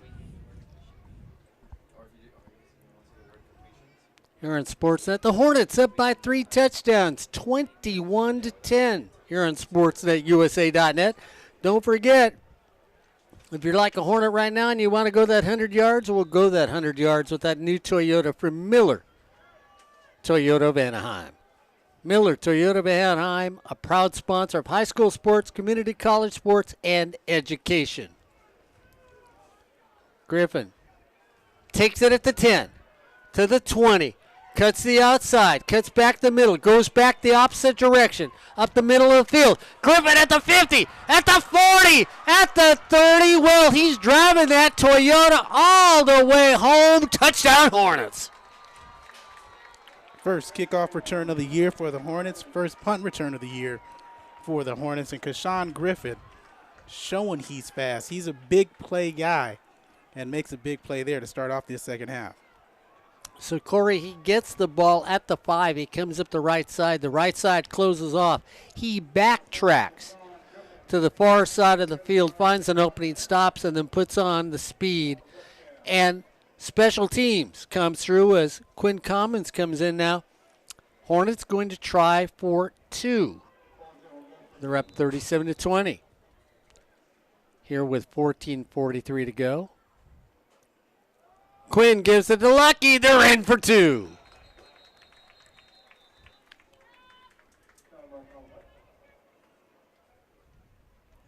And we're doing flag on the play.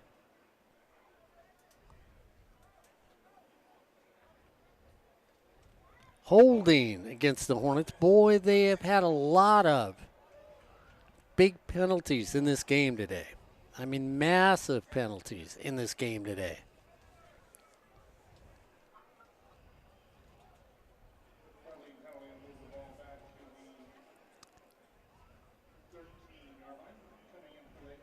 So we're going to move it back to the 13. The ball will be spotted at the 20. We put 10 yards on that. It will be a 30-yard extra point attempt. Fonseca comes in.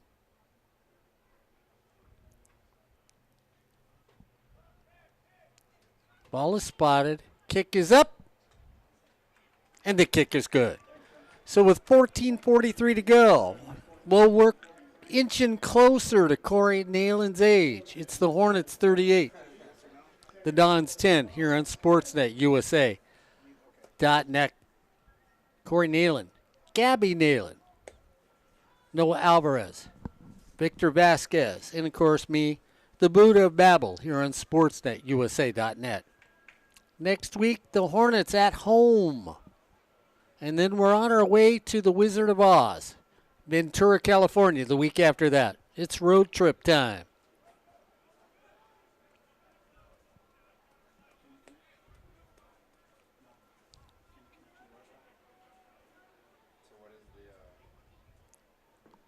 Boys to my right are all doing their best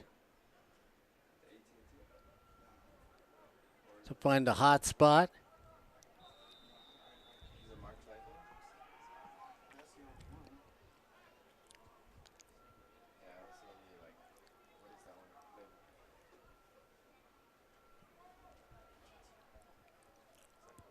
What, are you guys having difficulty finding a hot spot? Oh, no. Yeah, there we go. Educational, little pooch kick, middle of the field. Ball comes out. They fight for it. We'll see who comes up with it at the 35.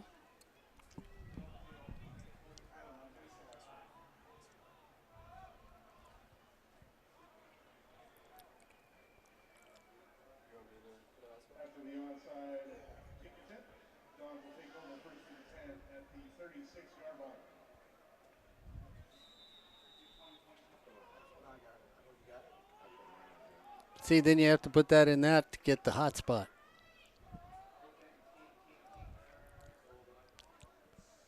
In there for it to connect. Santa Ana comes out. First down and 10 at the 35.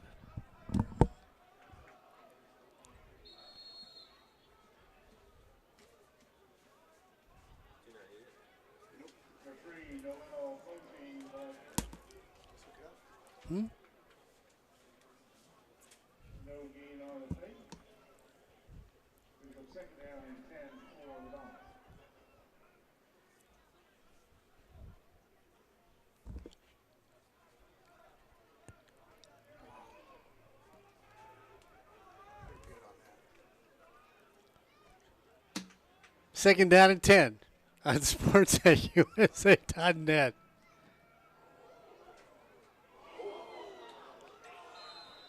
Short pass, and of course, another quarterback for Santa Ana gets flattened on the play, walking off gingerly. So the defense has picked up the tempo for the Hornets.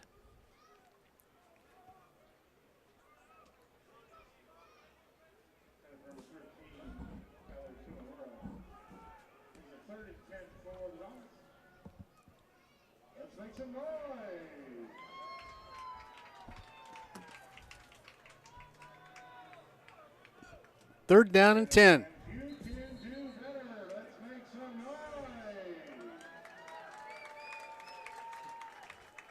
So timeout on the field with 13:53 to go. It's the Hornets 38, the Dons 10 here on Sportsnet, USA.net.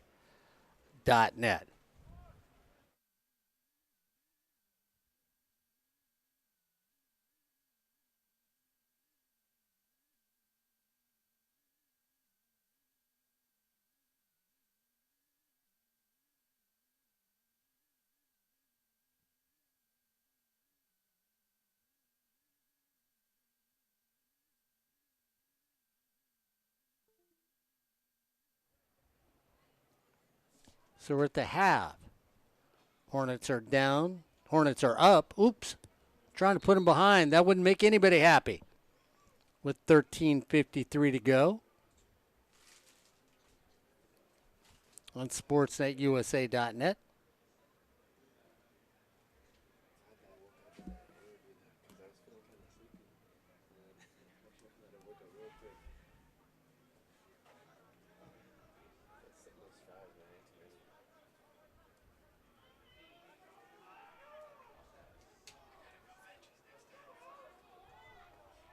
Santa Ana comes down. Third down and 10 from the 35.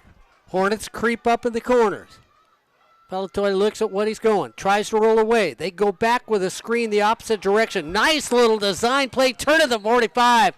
Should be a first down for Santa Ana. And a really nice little spin move on that to Indiana Taylor, who comes out of the backfield and gets enough for a first down for the Dons.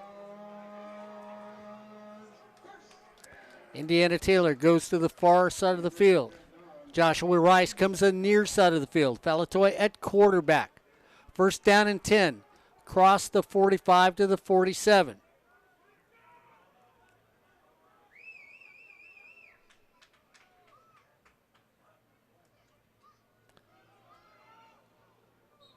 Gain of about a half a yard on a straight dive play for the Dons.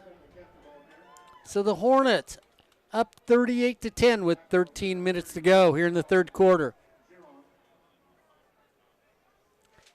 Defense has played good again this weekend. Offense has shown a spark on the field for Coach Garrett Campbell. Pavlovich comes back. A blitz up the middle of the field. goes right there. There's a wrestle for the ball, and what a beautiful catch by Joshua Rice, who comes down with it during a wrestling match for the ball for a gain of 5 on the play. It's going to make it a 3rd down and 5 across the 50 for the Dons here on sportsnetusa.net. 3rd down and 5, 12:23 to go. The Dons looking to get it up and go. Platoy trying to get something to work here. They creep up. They're coming after him. Here comes the pressure. Middle of the field. Up and away and knocked away at the last second. Once again, beautiful defense right there by Xavier Steele, who comes up, gets his hands on the ball, and then knocks it out of the hands of Rice, and they're going to have to punt away. So the defense comes up with a great stop against these Dons.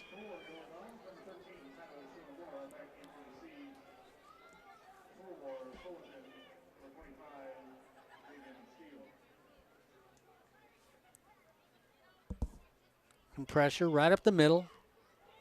Kicked for the sideline. It's going to come down at the 10.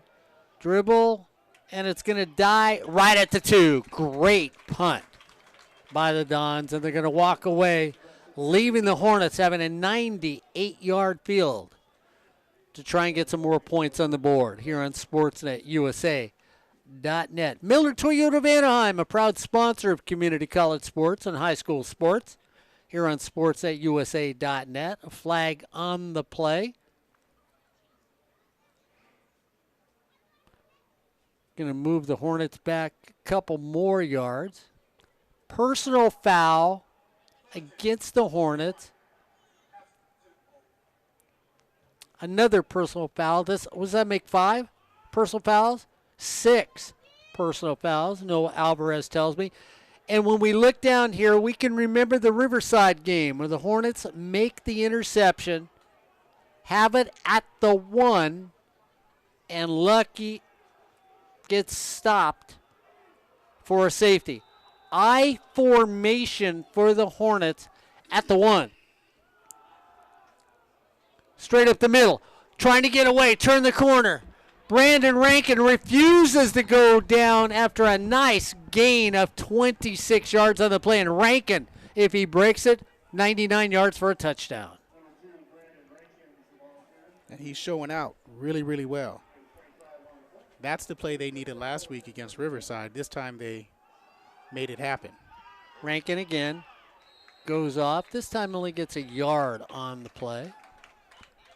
And this one, better pursuit by the Dons.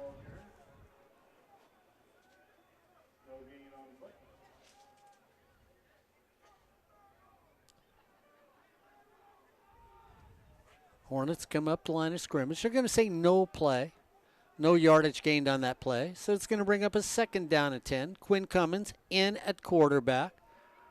Lucky goes from left to right. They throw to Lucky on the flat. Oops! Excuse me. I thought I was going upstairs. Elevator took me down to the basement. And it looks like it was Samaje Bonner. You got to love these red uniforms with the, well, black and gray, dark black and gray numbers. There's numbers out there? Kind of shiny. Nice reflection off the lights.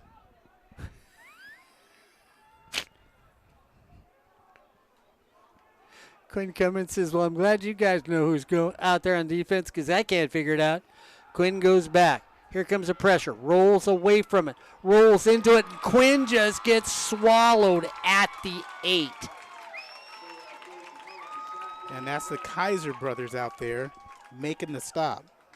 Giovanni, 92. Michael, 99. Converge on Quinn Commons. And again, remember, I'm older now, Mark. My eyes aren't what they used to be. Yeah. So these numbers are not conducive? Beneficial. Oh, okay. Benefactory to me. It's a new word for the dictionary. End over end punt. It's going to go down and dribble. Keeps going like, well, a Corey Neyland sandwich. All the way to the 43-yard line.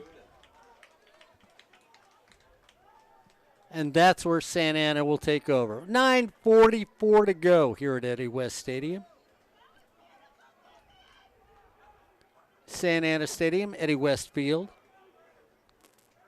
Man, I'm so lucky that everybody's got your number and everybody's calling you up tonight here on SportsNetUSA.net.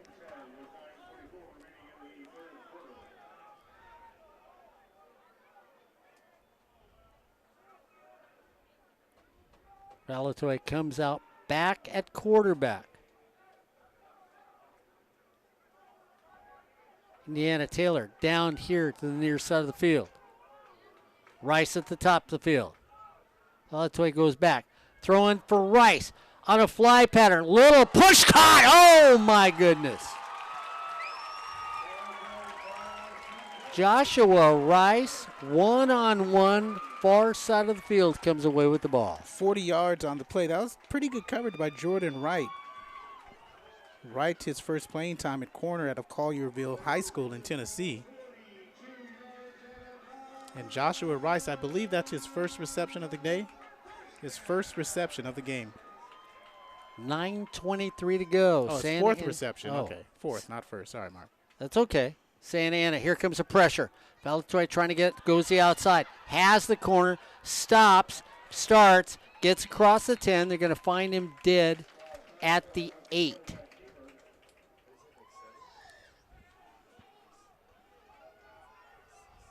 So to bring down second down and a long 5 yards. 8:50 to go. The Hornets 38, the Dons 10 here on SportsNetUSA.net.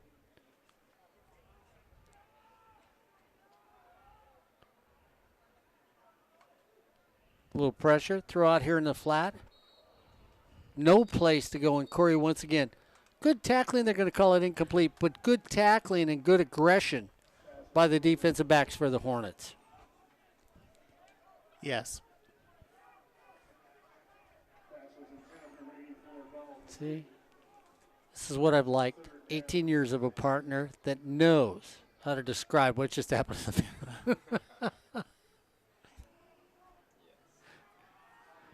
Wish somebody would turn on the air conditioner.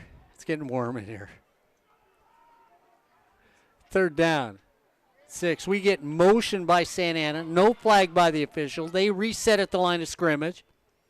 Here comes the pressure up the middle. Back to the line of scrimmage. Maybe back to the line of scrimmage. Might be a loss of a half a yard on the play. Decision time for the Dons. Fourth down. And 7 now with a loss on that play. 8 minutes to go in the third quarter here on SportsNetUSA.net.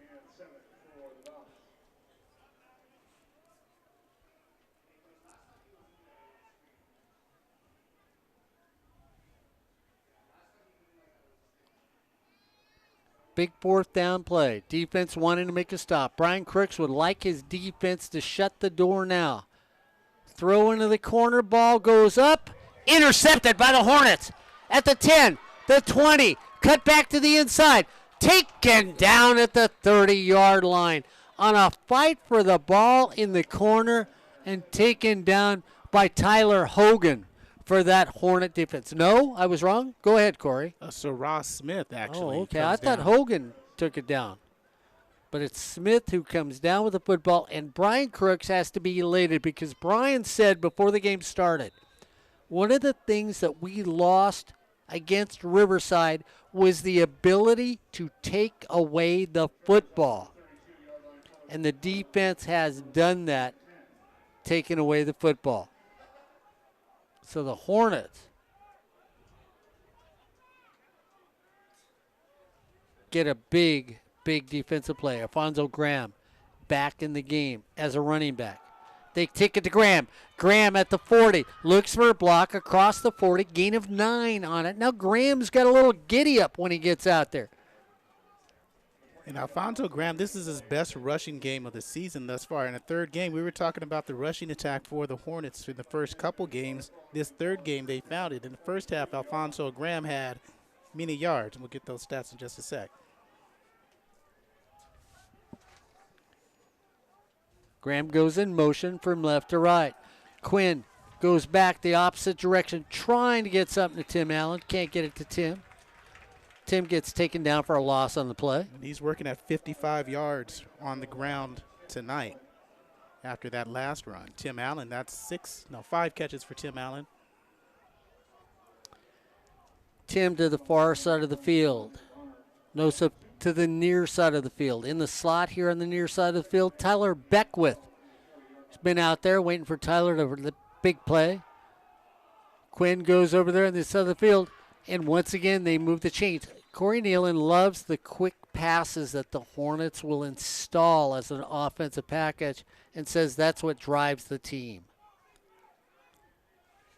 Come back out, first down and 10 at the 45. Quinn's feeling good tonight. Late hike on that interesting play. Everybody was moving. It looked like the ball barely got to Quinn, so he's going to have to take it up the middle, gain a 3 in the play. We're at the 6-minute mark. Here in the third quarter, it's the Hornets 38, the Dons 10 on Sportsnet, USA.net. Alfonso Graham stays in the backfield. Nosif comes out to this side. Santa Ana creeps up on the corners. Looks like they want to bring heat to the far side of the field. They do. Quinn's got to get rid of it. Throws it away and gets it to Tim Allen. Tim Allen falls forward for a first down. Was it Tim? Oh, we've got Callis is down in the game at quarterback. Yeah, 5 receivers, over 20 yards tonight for the Hornets, so they're spreading the ball around really, really well. As again, Callis took a hit, but stayed in the pocket. Callis now in the game, gives it, keeps it himself, fakes it, steps inside. Callis puts a fake. It's a direct line. Touchdown, Hornets. Great improvisation for Cooper Callis, or extemporaneousisms. Impromptu? No, you know what I'm trying to say. I'm trying to say he did well. No, Cooper Callis, what he did, it faked the pass on the outside. It froze the cornerback from coming up. So it brought him back to the receiver who was in the flat. He keeps the ball, breaks 1 ankle tackle, and scoots on in for 6, his first rushing touchdown this season. So you were saying extemporaneous? No, extemporaneousisms. Okay, there we go. Many opportunities as using your knowledge to evade the enemy. It's World War I statement. Fonseca kicks the extra point. The ball is spotted. The kick is up, and the kick is good. So we have now reached Corey Alien's age. It's the Hornets 45, the Dons 10 here on Sportsnet, USA.net. Did you see? Look at Noah Alvarez. Look at me go, wait a minute. He's that young? You're lucky I can't pot you down right now. 45-10, East LA. Ryan's having the ball. It's 37-10 at East LA versus Compton for Ryan Osborne. Did you convince him that we should go back to our original gentleman's agreement? No. He's good. 12 punts in that game in East LA. 5:32. The Hornets at 45.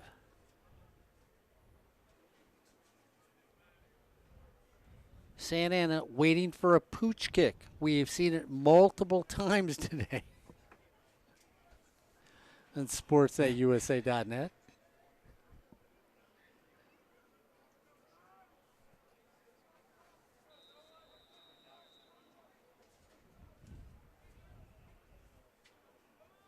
There it is. Chip shot in the middle of the field, right over the 30. Signals for a fair catch.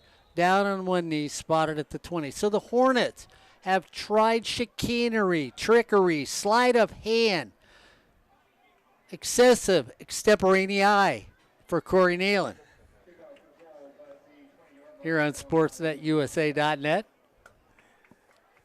Don't forget to get Corey's book, Home Cooking. Edition 48 is coming out next week. Be out just in time for Perry Webster's basketball season here on sports@usa.net. Zaylen Powell now in with Jamal Dorsey up front for the Hornets. And Josh Tarango along with Troy McDonald up front. Excuse me. Valatoy hands it off the middle, cuts the outside.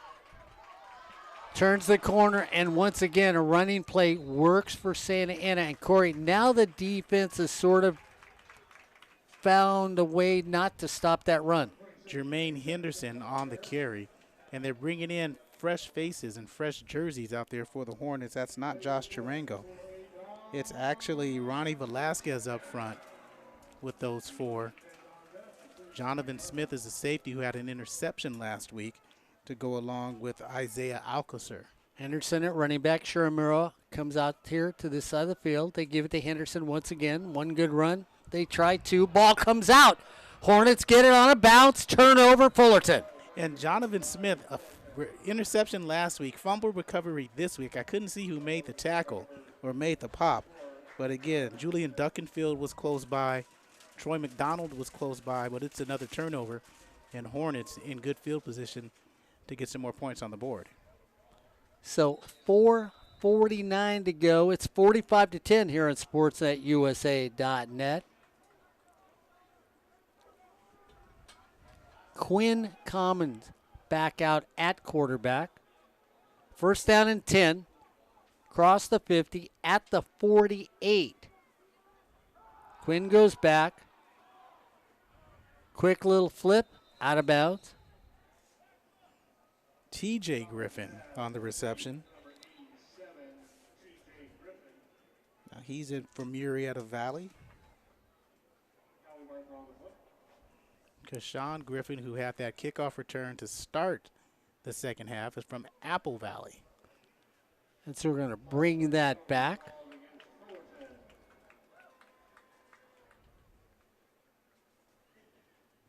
So the Hornets get another. I'd really love to know, how many penalties did we have at halftime, guys? 8? So you'll say 10 now. Easily. So it's going to bring it back. It'll be first down and 15 for the Hornets, right at the 48. Mark Jacob Vasquez, Peyton Sattler in the ball game up front, and a couple others to join Tyler Walton and Trevor Pulsifer. Quinn goes back, throws it deep down the middle of the field. And I was waiting to see if there was going to be a flag on that, Corey, because it looked like the defender played the head of the Hornets instead of the football, and the flag does get thrown for pass interference. Yeah, it was underthrown. And so because of the underthrown, Lorenzo Penn tried to come back for Samaje Bonner. He had no choice but to bump him. So they mark that off. It'll be an automatic first down for the Hornets. Cross the 40, down to the 38.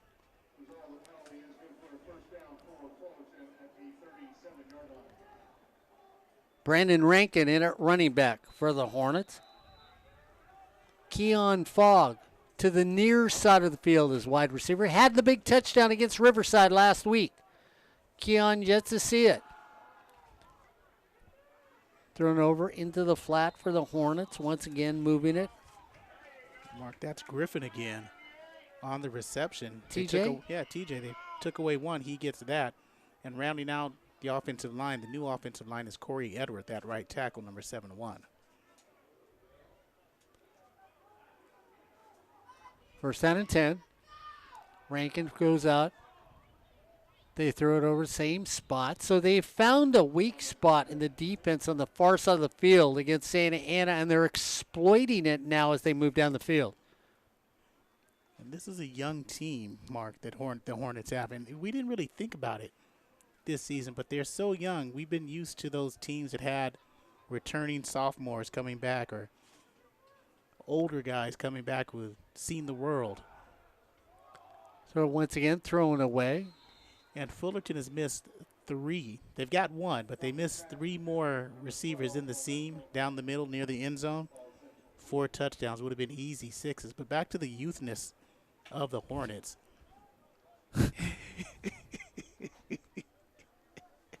You like that? I do. Back to the youthness. A lot of freshmen out there don't know how to win those close games yet, but by the end of the season, I'm sure they will be. Second down and 5. The youthness catches a football and decides to take it down towards the end zone. We're on the youthness train here for the Hornets right now as the Hornets are up over the Dons 45-10 with 4:11 to go here in the third quarter. Knocking on the door again. And Mark, this is what the young folks call tempo. Brandon Rankin grabs the ball, takes it up the middle, says tempo, tempo. So Rankin runs it, turns around, hands it. Quinn Commons says, that's right, tempo. Let's get back up the line of scrimmage. Santa Ana has players on the field trying to get them off. And Mark, for the Fullerton's offense is definitely faster than that car they call tempo. Rankin gets it again. Brandon tries to get there, won't, refuses to go down. Can he get in? They're going to call him down at the foot line. He's fighting hard for his first touchdown. Gonna give it to him again? Yeah, because Garrett Campbell just threw something down on the ground. I think Garrett's getting played. Garrett says, I'll tell you what, give it to Brandon again. Touchdown, Hornets. Brandon Rankin, Corey, you talked about the young man working up the middle and deserved his due diligence by scoring a touchdown. Yeah, ran out the butt of Matthew Martinez, and he's in there for 6. So it's now the Hornets 51. The Dons 10 here on SportsNetUSA.net.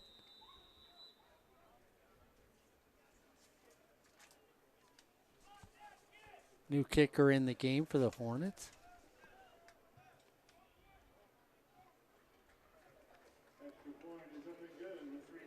Daniel Mora kicked that one. So Daniel Mora comes in and gets the point after for the Hornets. So it's 52-10 with 3:12 to go here on SportsNetUSA.net. Well, they're not close to the century mark. We all heard it up in the booth here.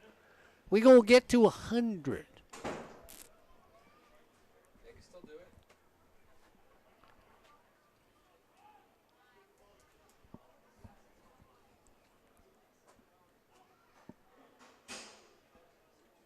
Man, there's always a guy that ruins the party, isn't there?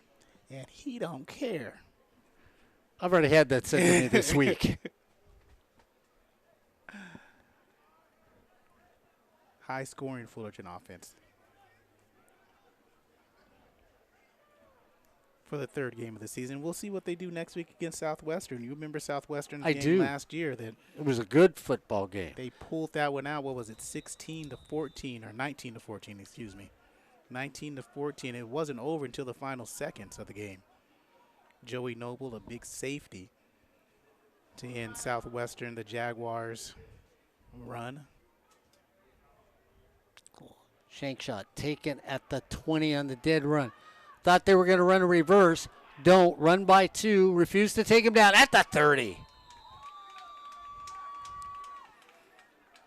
So he ran 45 yards for 4.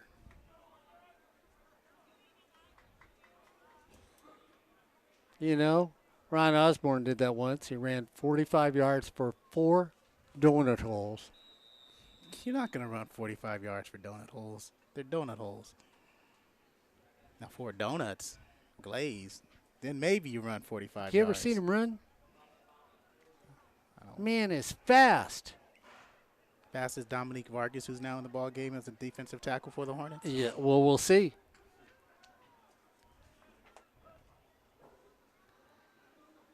Going down deep, ball up in the air, incomplete pass.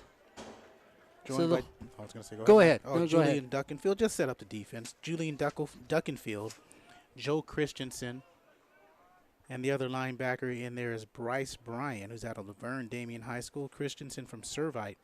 Duckenfield for PH Nova High School in Bristow, Virginia. Jonathan Smith still the safety. Reggie Wiltfield the near corner.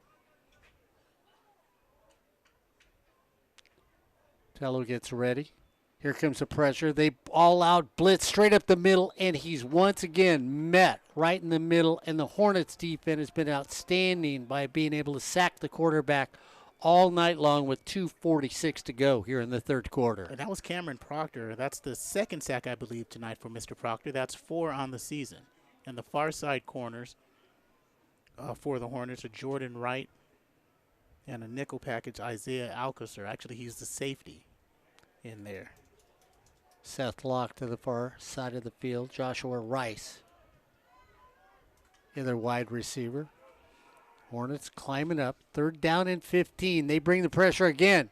Throw it out in the flat, trying to get a block. Cut through the middle. It's a foot race now across the 40, 50, trying to stay on his feet. And that was, Corey, did you get the number? Shimamura. Was that Tyler? Reception. Yes, it was. That's about his 5th reception tonight. Yeah. I shouldn't say about. Is his 5th reception tonight. And good job by Falatoy to get rid of the ball. There was an all-out blitz coming. He stood in the pocket, took a hit afterwards, but still delivered a strike. So we're going to get Seth Locke an assist on that because I'm not sure anybody knows now who that was. Throw it across the middle of the field. I can't, and this no, don't even try. Okay, thank you. I don't have to? No, you don't have to anymore. Okay, thank you. Because when the light hits it right. Oh, that's a song. I'm sorry. Doesn't that the moon hit your eye like a big pizza pie? There you go. That's the more. So when the light hits the number, that's a number. Wait a minute. How did that just happen? That flag came. Wait a minute. I think they're calling a sideline warning. Oh, I thought maybe Noah threw it from up here. Did you see how that fluttered down? I think the crowd in the sideline is unhappy with the way events are going right now for the Dons, and the official head official Tony Clayton is not having it. So that's going to be 15 yards after the Dons have been moving on this drive. You know, I had so much fun. Noah Alvarez, I went downstairs and had to explain to the head of the referees what happened at the end of the first half. That was sort of a kick. He said, "What'd you guys see up there? I'm not quite sure what happened." And it was, Corey, we talked about refereeing because you've done so many high school games this year. And he said one of the things that's wrong with the high school game now, they can't get enough people to come out and be referees anymore. And that's been happening for the last few years. I mean, that's one of those things that it's dwindling and dwindling. Across the middle of the field, incomplete pass. It's going to bring up 3rd down and 25. See, that's why I wish I could run 40 yards without getting donuts at the end of that running 40 yards because I'd become a referee.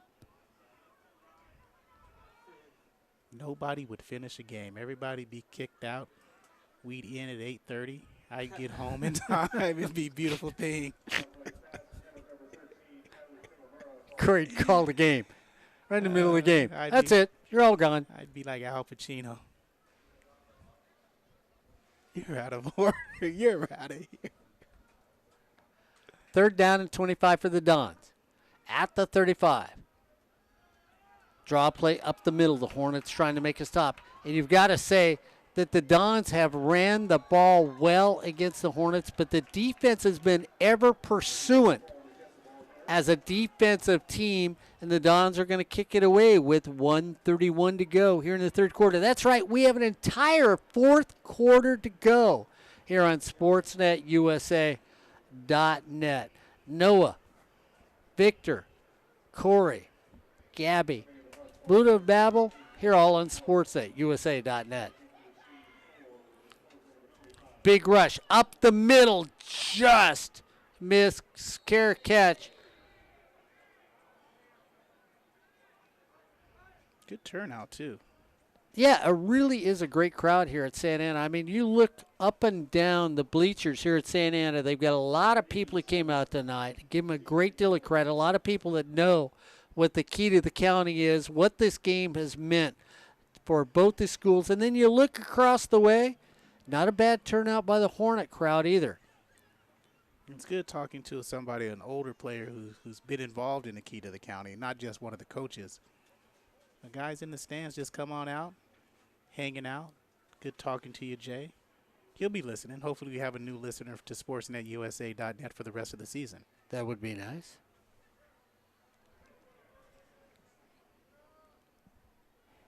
Next week.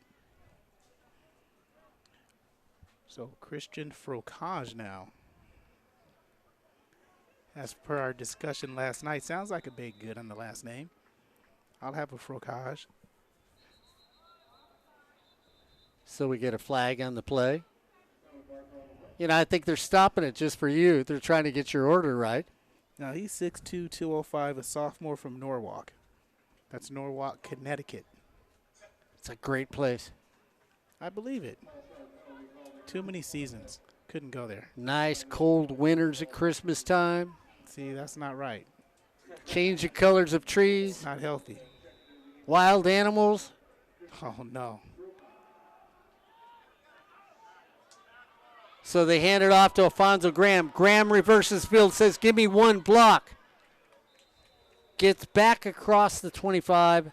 Gets taken down just short of the 30. So Graham goes one direction, comes back the other direction. Gets a gain of 5 on the play. He's over 60 yards tonight, and that's the best run for a single back this season for the Hornets. So Alfonso Graham really asserting himself out there as a Hornet back.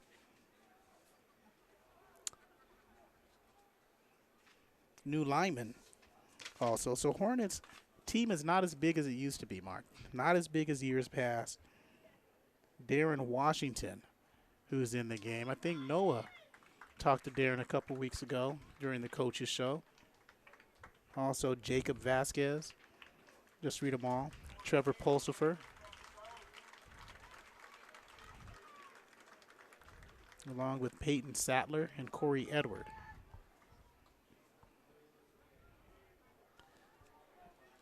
Catan comes in the near side of the field. Outside of him on this side will be James Phillips. Prakash throws to the other side. It's dropped. He's now 3 of 5 for 19 yards. He does have a TD today. Graham now exactly has 66 yards on the ground. So we were thinking we might see the first 100-yard back this season. And I can't remember, Mark, I don't think we had a 100-yard back last season either during a game. No, we didn't.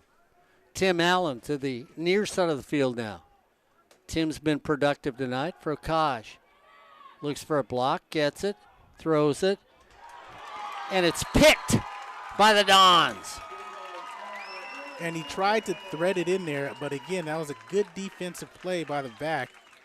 And he was sitting there just waiting for him to throw it. He had the root. He had the undercut all the way. He read it, good hands, and makes the pick. And making that pick is going to be Noah Salau. So with 41 seconds to go. That would be number 7.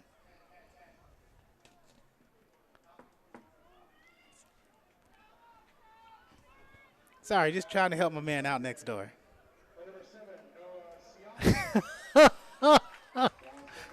Nobody knows if Curry's right, but he convinced everybody it was the right guy. 41 seconds to go. The Dons get that big, big opportunity. Throw it to Rice. Rice goes down at the 35. So officially, how many catches does Rice have? We'll get that in just a moment. We have our crack statisticians out there. Or in here, I should say.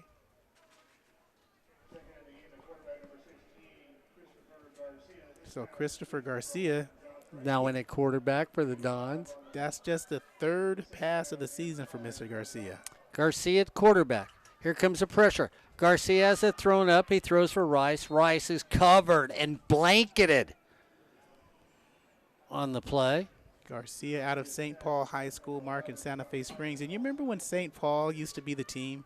Oh, yes. In Southern California, like St. Paul, Bishop Amat, Servite. Modern day they were, but they weren't the modern day back then when St. Paul was running things. And who's that famous quarterback out there? Ex-Los Angeles Ram. His name was Pat Hayden, the athletic director for University of Southern California. He went Played to Bishop. there. I thought he went to St. Paul. No, Pat Hayden was a Bishop Amat guy. You sure? Dinner? I've already had one. Thank you. Next week, dinner? No. You want some? No. I can't remember for sure. Everybody out there, go ahead and email us at Sportsnet. Rice has 7 receptions for 77 yards. Go ahead and email, text us as the end of the 3rd quarter as the Hornets have the lead 52-10 over the Santa Ana Dons.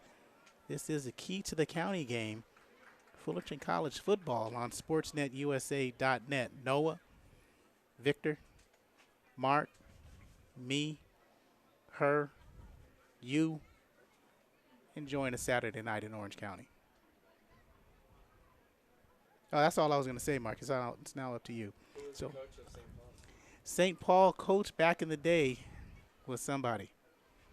I really don't remember the coach of St. Paul. I don't remember the coach of Bishop Amat. I don't remember the coach of Servite. I do know that Pat Hayden went to Bishop Amat, was a very good quarterback at Bishop Amat, then on the USC.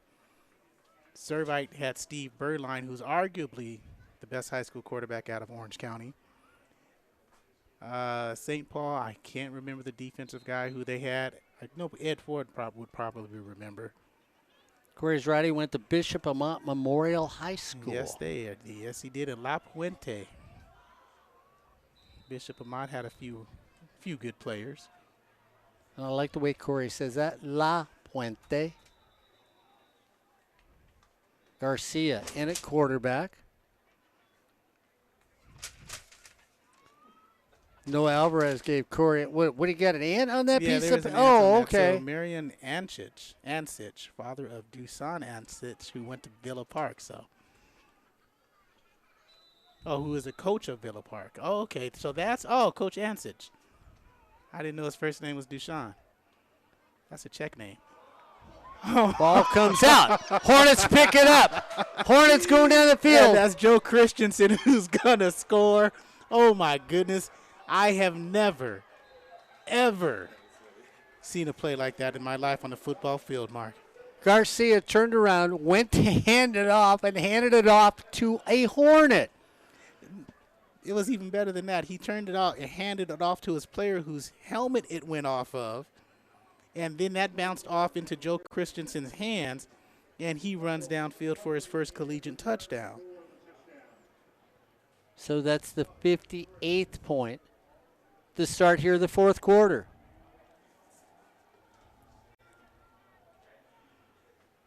$58-10.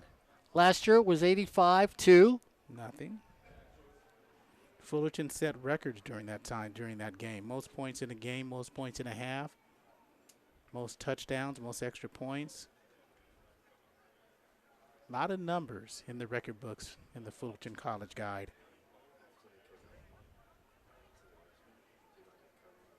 So that was a 64-yard. Now, are you going to call that an interception or a fumble return? I'm going to call it an interception. Okay, 64-yard interception return for Joe Christensen. So the Hornets now have a 48-point lead in this game with 15 minutes to go. Ball is spotted. Kick is up, and the kick is good. It's the Hornets 59, the Dons 10. Here on sportsnetusa.net. Are you sure? What? That it's an interception, because he didn't throw it. Okay, interception or fumble? Okay, Victor's got a fumble. See, we're getting somebody down here that's looking at us. Fumble. Fumble. There you go. There we go. Thank you. Fumble. It is a fumble. Fumble. 64 Fumble. yards. We're getting that. We're getting that from. We're getting that from the Hornets coaching staff over there. I'd like to call it an interception myself, but they're going to tell me no. No, it's a fumble. Okay. See, some people know their Pat Hayden stuff. Some people know when it's a fumble. I wish they'd come up in the booth with me so I get that knowledge. Well, you didn't hear my next statement. Some people only know two things. Yeah. Will you buy me dinner, and do I have to give you any money? No, when you buying dinner, it's implied that I don't have to give you any money. No, wait a minute. So, Victor owes me money? No. I didn't have to give him any? No, yeah, you didn't say you were buying dinner, and he didn't say he was buying dinner. He whipped out his credit card. I want my money back. Remember, dinner is $20, no matter where you eat. Ryan Osborne, if you hear that one, we're owed some money. Deep kick taken at the 20 for the Dons. the middle of the field. Defense now, everybody's getting in on the game. That's right, everybody is playing a little tonight here on sportsnetusa.net. Don't forget, when you talk about everybody, well, everybody should get a Toyota. And if they get a Toyota, no better place to get it than Miller Toyota of Anaheim. That's right, Euclid in the 91. That's where I'd go to get a new Toyota. You get the best deals on every sort of Toyota you can think of it. Be it new, be it used, no better place to go. The home of the best deals in Orange County and Southern California, Miller Toyota of Anaheim. Located at Euclid in the 91, Miller Toyota of Anaheim is a proud sponsor of community college sports, high school sports, but most of all, education. That's Miller Toyota of Anaheim. Garcia comes back out there, drops it off, straight up the middle, gain of 10 on the play.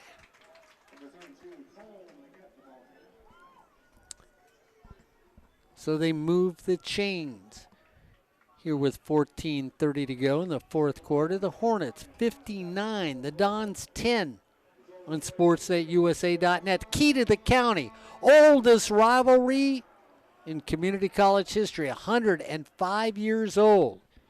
Teams are playing for the 97th time.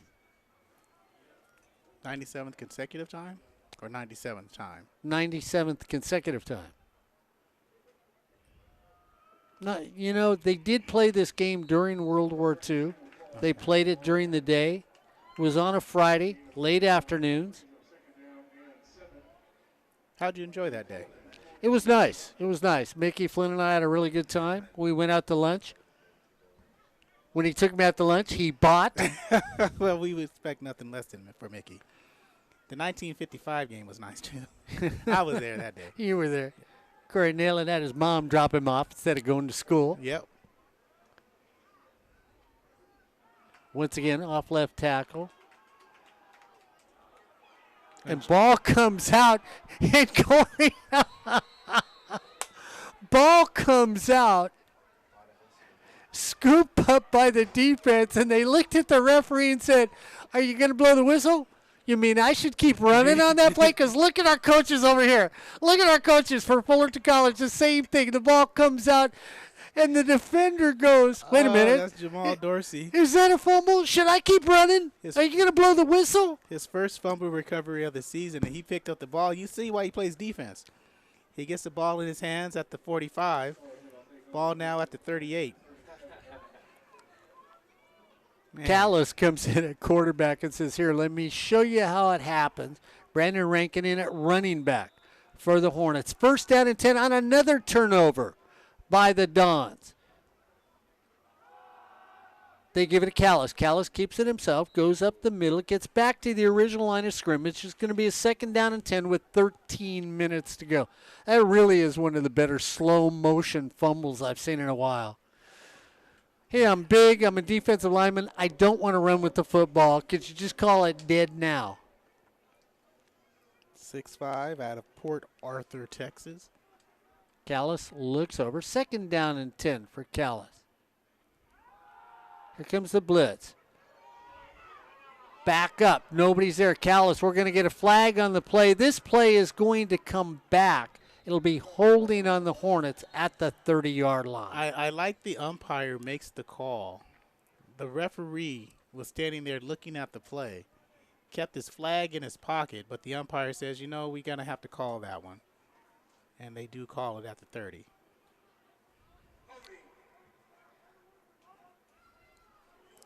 And I'm joking here.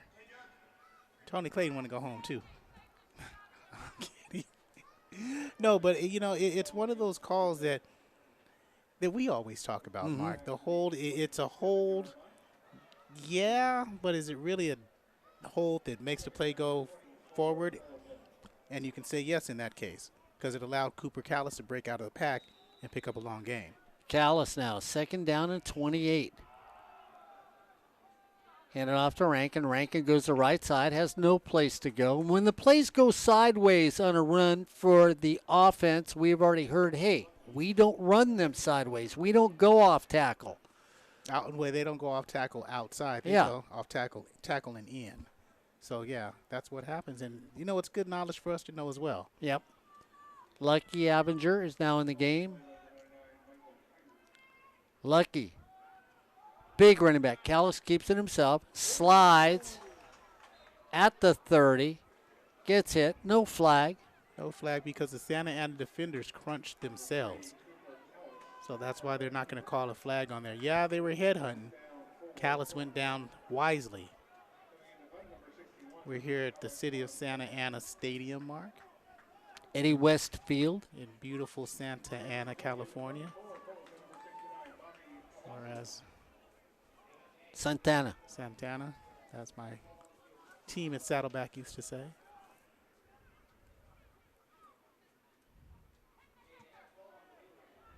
End over end. Back them up. Defense is there. Try to turn a corner. Nice straight arm. And I've always thought with Wi-Fi issues and computer issues and Ethernet Issues.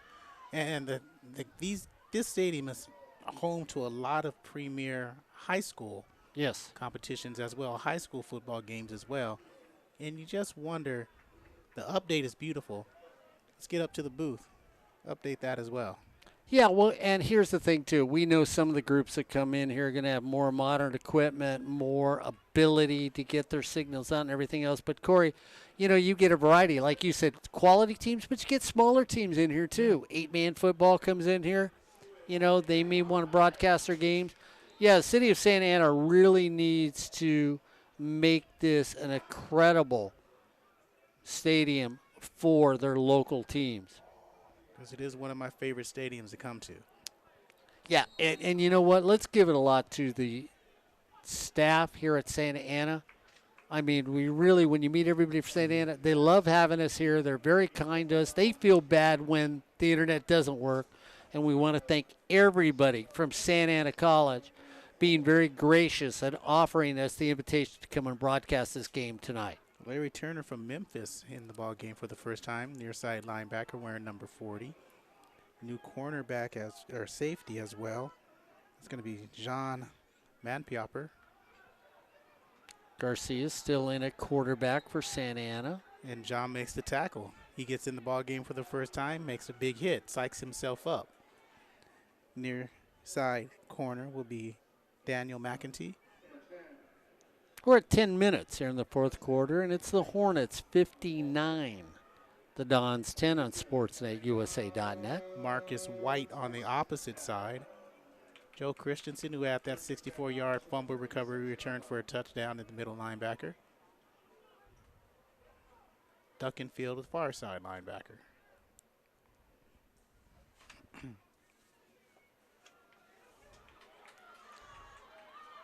Nice little pass out in the flat. Garcia puts it on the money. And now it's Corey, that's part of the game where you look at it to Noel Posey. 5'9" Posey freshman. takes it out of the running back, takes it out of the backfield. It's out of Fullerton High School. We saw a good Fullerton High School back last night in Arthur Shaw. Saw a good Brea Olinda back last night in Christian Stewart. He had over 300 total yards last night. Which one? Christian Stewart. Oh, okay. Arthur, Well, you mentioned two, so I wasn't Arthur quite Shaw sure. ran for 150. Okay. You know, you sort of wonder when two get, you know, and Arthur Shaw, what did you guys tell me? Arthur Shaw is already over 800 yards this year as a running back. So Noah Alvarez, who's been doing play-by-play, and Victor Vasquez, who's doing color for those games, both let me know that he does. Jesse Bediaco on the stop. Up front with Zaylin Powell. And we'll get the last two defensive linemen for the Hornets in just one moment. Next Thursday night, a little high school football, right? Yeah. Yeah?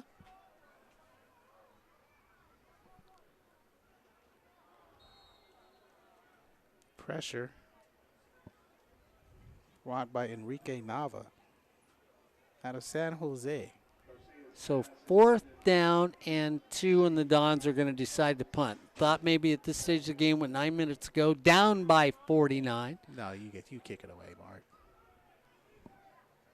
No reason to keep it. You're down by 49. so there's no reason to go for it. You kick it away. let the clock run. Make it a little bit more difficult for Fullerton to score if they get a chance to score here. Deep kick to TJ Griffin. Griffin takes it. Drops a knee right at the 26. So TJ comes in, takes it there. We'll see who comes out for the Hornets with 8 minutes, 49 seconds. The Hornets 59, the Dons 10. Here on sports.usa.net, the key to the county. That's right. The key comes back to Fullerton after it spent a little vacation time at Santa Ana. Brian Cricks will have the key back in his office where he wants it. Lorenzo Penn comes to the near side of the field. It's one of the wideouts. Procaj back in at quarterback.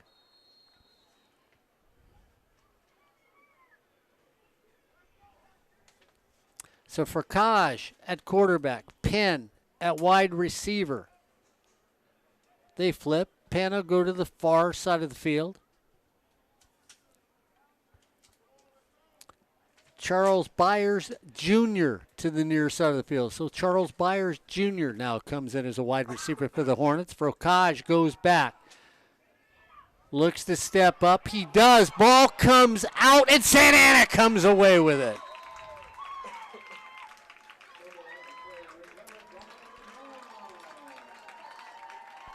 And that's one of the Kaiser brothers, I believe. It is Michael Kaiser who forces the fumble. And then he comes up with the fumble. His brother's 6'6". He's small. He's a small brother. He's only 6'3".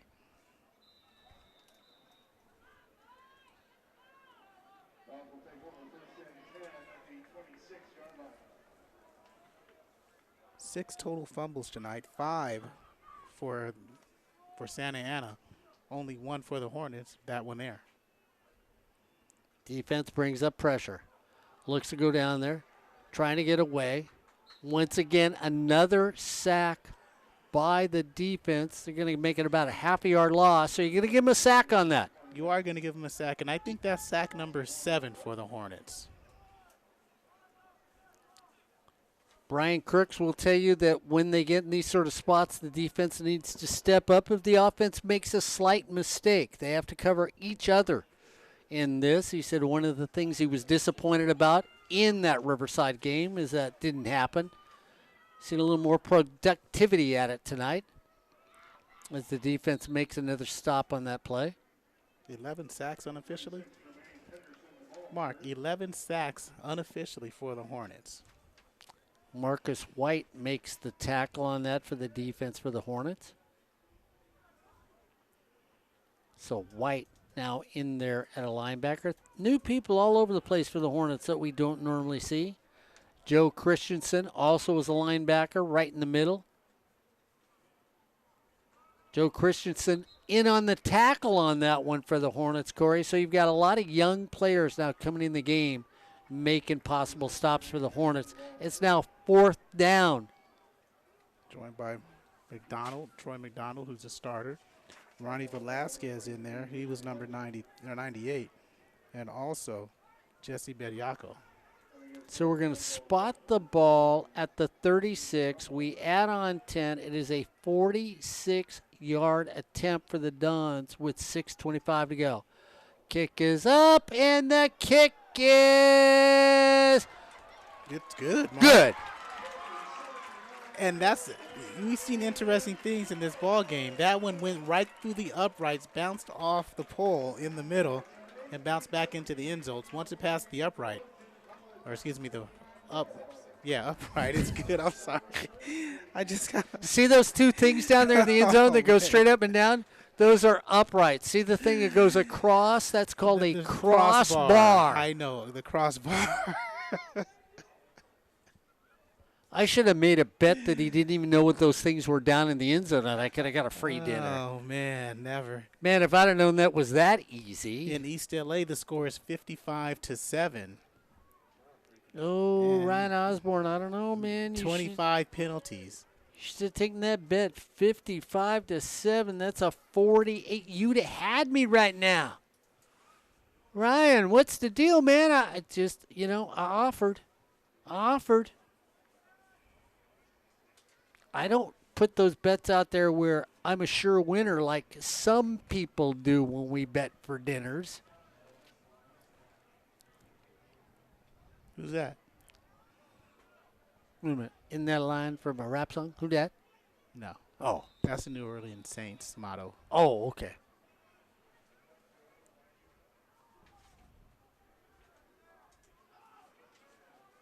Taking it to 2. Up at the 10. To the outside. Down across the 25. So it's 6:11 to go. 46-point lead for the Hornets here on sports@usa.net. That's right, it's the Turkey Bowl, the key to the county. The rivalry for 1,257,000 years. Some of us who, came out here and covered wagons played in that first game here on sports@usa.net.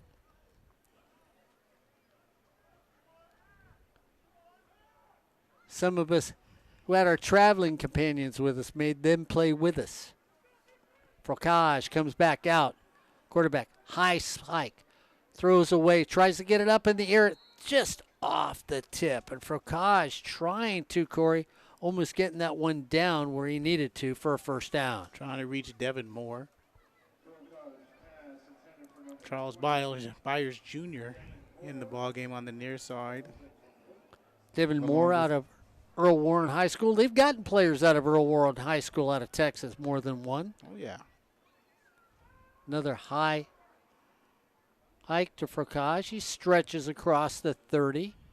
Makes it a workable third down.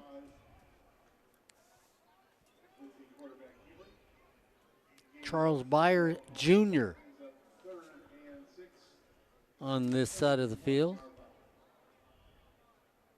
Najee Freeman in the slot. Is it, or what is it? Did I say that wrong? Oh, that's okay. Najee. Najee? Oh, I like Najee better. It sounds good. Frocage to Najee.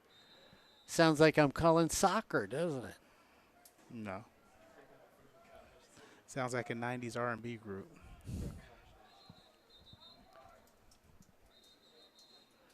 We have a Hornet down at the 49. Speaking of 90s R&B, Mark, did you listen to Jeanne? No, not Sade, but Jeanne. No, I did not. Okay, sorry.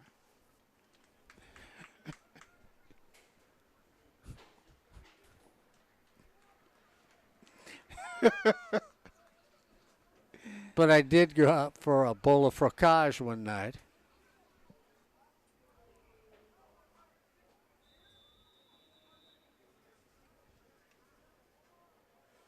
See, I like the way we put that little foreign spin on these names. Football. High, spiral. Taking a hit right there.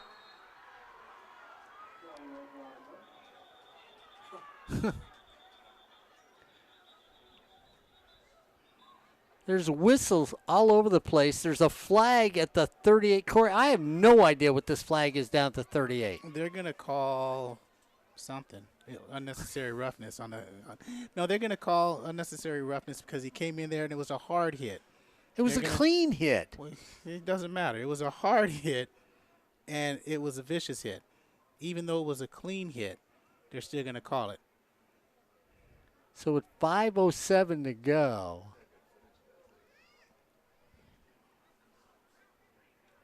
So they might pick it up.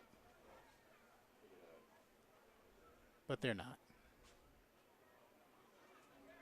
And Coach Campbell is on the field, and you know, it's one of those games that you could just say, excuse me, but I don't really quite understand where it was a clean hit. It wasn't helmet to helmet. He didn't go up and hit him in the head.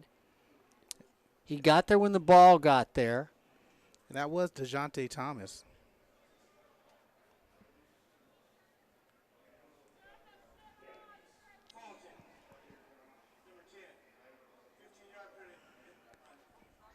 They called taunting. Oh, taunting on DeJounte Thomas. So it was a clean hit. But the way he ran off the field. Yep, and did the jump up the air and did the chest bump with the coach. They called it taunting. They never would have survived playing football in the streets on Cadwell Avenue back in the day.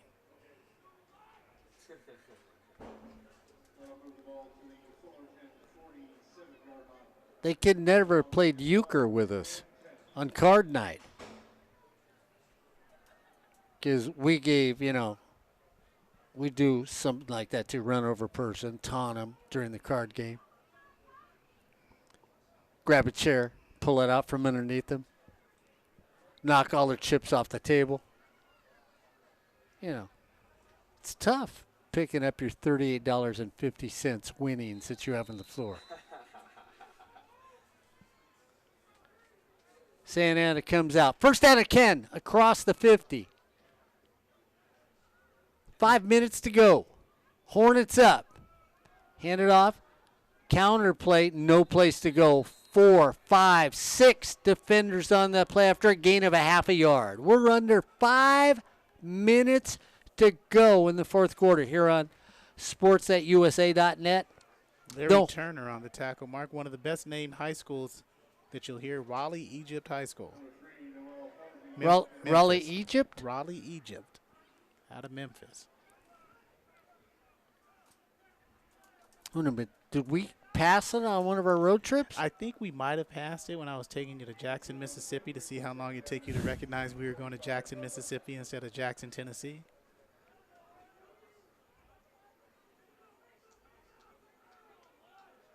Second down and 9. Here come the Hornets again. Straight up the middle.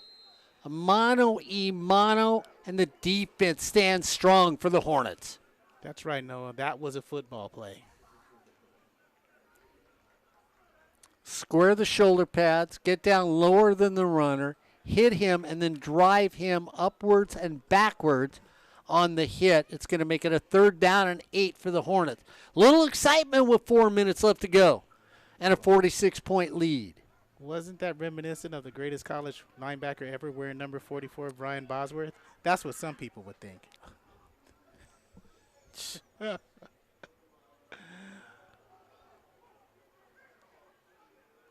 The Hornets drive the Dons out of bounds. It's going to make it a 4th down.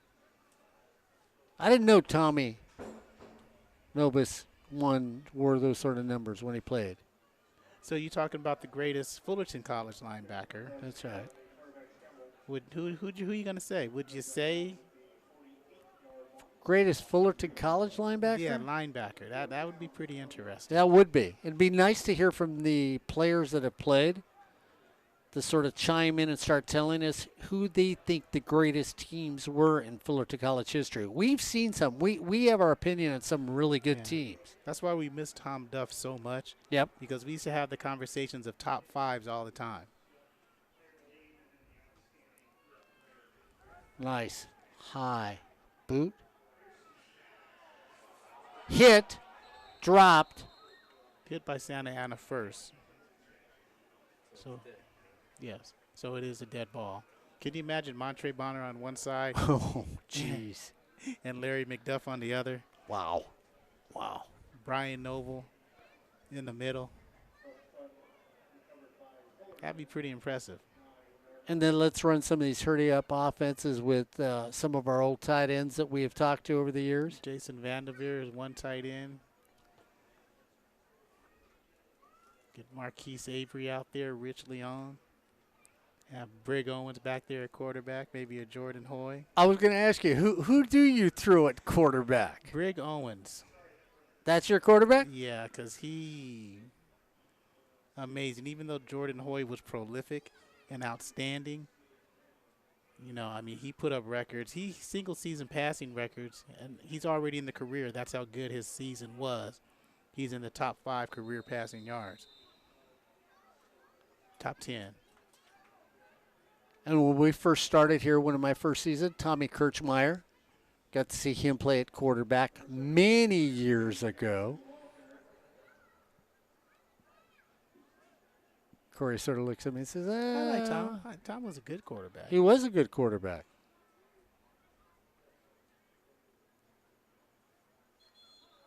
There have been a lot of Corey, if you really did, if we took the years that we've done the games here and tried to break it down and put a team of a starting 11 on offense and defense. Well, since we've been here. Because we've been here roughly 18 and 17 years, respectively. There's some for sures that Jason Vanderveer is my tight end. Marquise Avery is one of my wide receivers. Kenny Turner is one of my running backs. I don't know if you're going to pick Joe Chapman or Kelvin York. I'll take Kelvin York. KY was and it's really, how do you look at the running backs from that 2013 team? A little speed. Ryan Bird. Lavori Johnson. Ludicrous speed. How can you take those two guys out of the mixture? Well, Kenny Turner is one of them, no matter what. He's the one. He's one. Gerald Hewlett may be your all-purpose. And I brought up Al Guidry talking to Noah. Yeah, Al Guidry. Al Guidry would be my all-purpose guy because he was great on special teams as well. And then who do you put at wide receiver? Marquise Avery. No, opposite. One on each side. Marquise Avery. We're going to need at least three. So Marquise Avery, do you put Chaz Gwynn, excuse me. There you go. You put some sure hands out there. Robert Downs. The third. Who? One of those guys. Eli Whitney. Eli Pleasant. Eli Pleasant.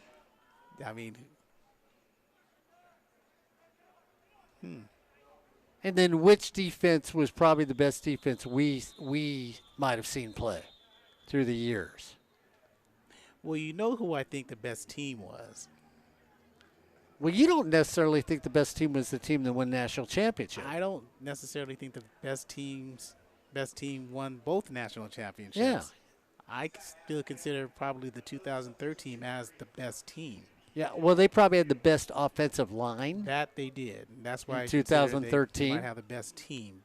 And then you throw the two running backs that we talked about behind that line. 2,000-yard rushers. And then if you don't have a quarterback that breaks his hand, he knew how to manage that offense. Not that he was don't get me wrong, he wasn't a bad quarterback. He wasn't a great quarterback, but he managed the team well. Jose was very good quarterback. He did manage that team. If he didn't break his hand, they would have won. If they were more aggressive, they would have won. If they just ran the ball the second half, every single play, they would have won. I think, they would have won. You can't tell me they weren't. No, I tell you. That 2009, and here's my thing. Yeah, you like the 2019 that 2008 team, if they had Kenny Turner, I think they would have won a championship. That 2009 team, if they had, the kid's name, Jeff Fleming, yes, in 2009 as quarterback, I think they would have won. I see Jeff's parents every once in a while on sports@usa.net with 2 minutes to go. It's a really interesting conversation. It'd be fun if former Hornets would start chiming in and saying, hey, guys, you weren't around at 65. This is who I might throw out there. And that's where Tom Duff used to come in with our conversations because he'd bring up the 60s up. We take 2002 on. Who are you going to take as punt returner, Justin Manyweather or Deontay Sharp? And there's a sack there. Oh, how can you get away from Justin Manyweather? We all knew when Justin touched the football that there was any time he was gone.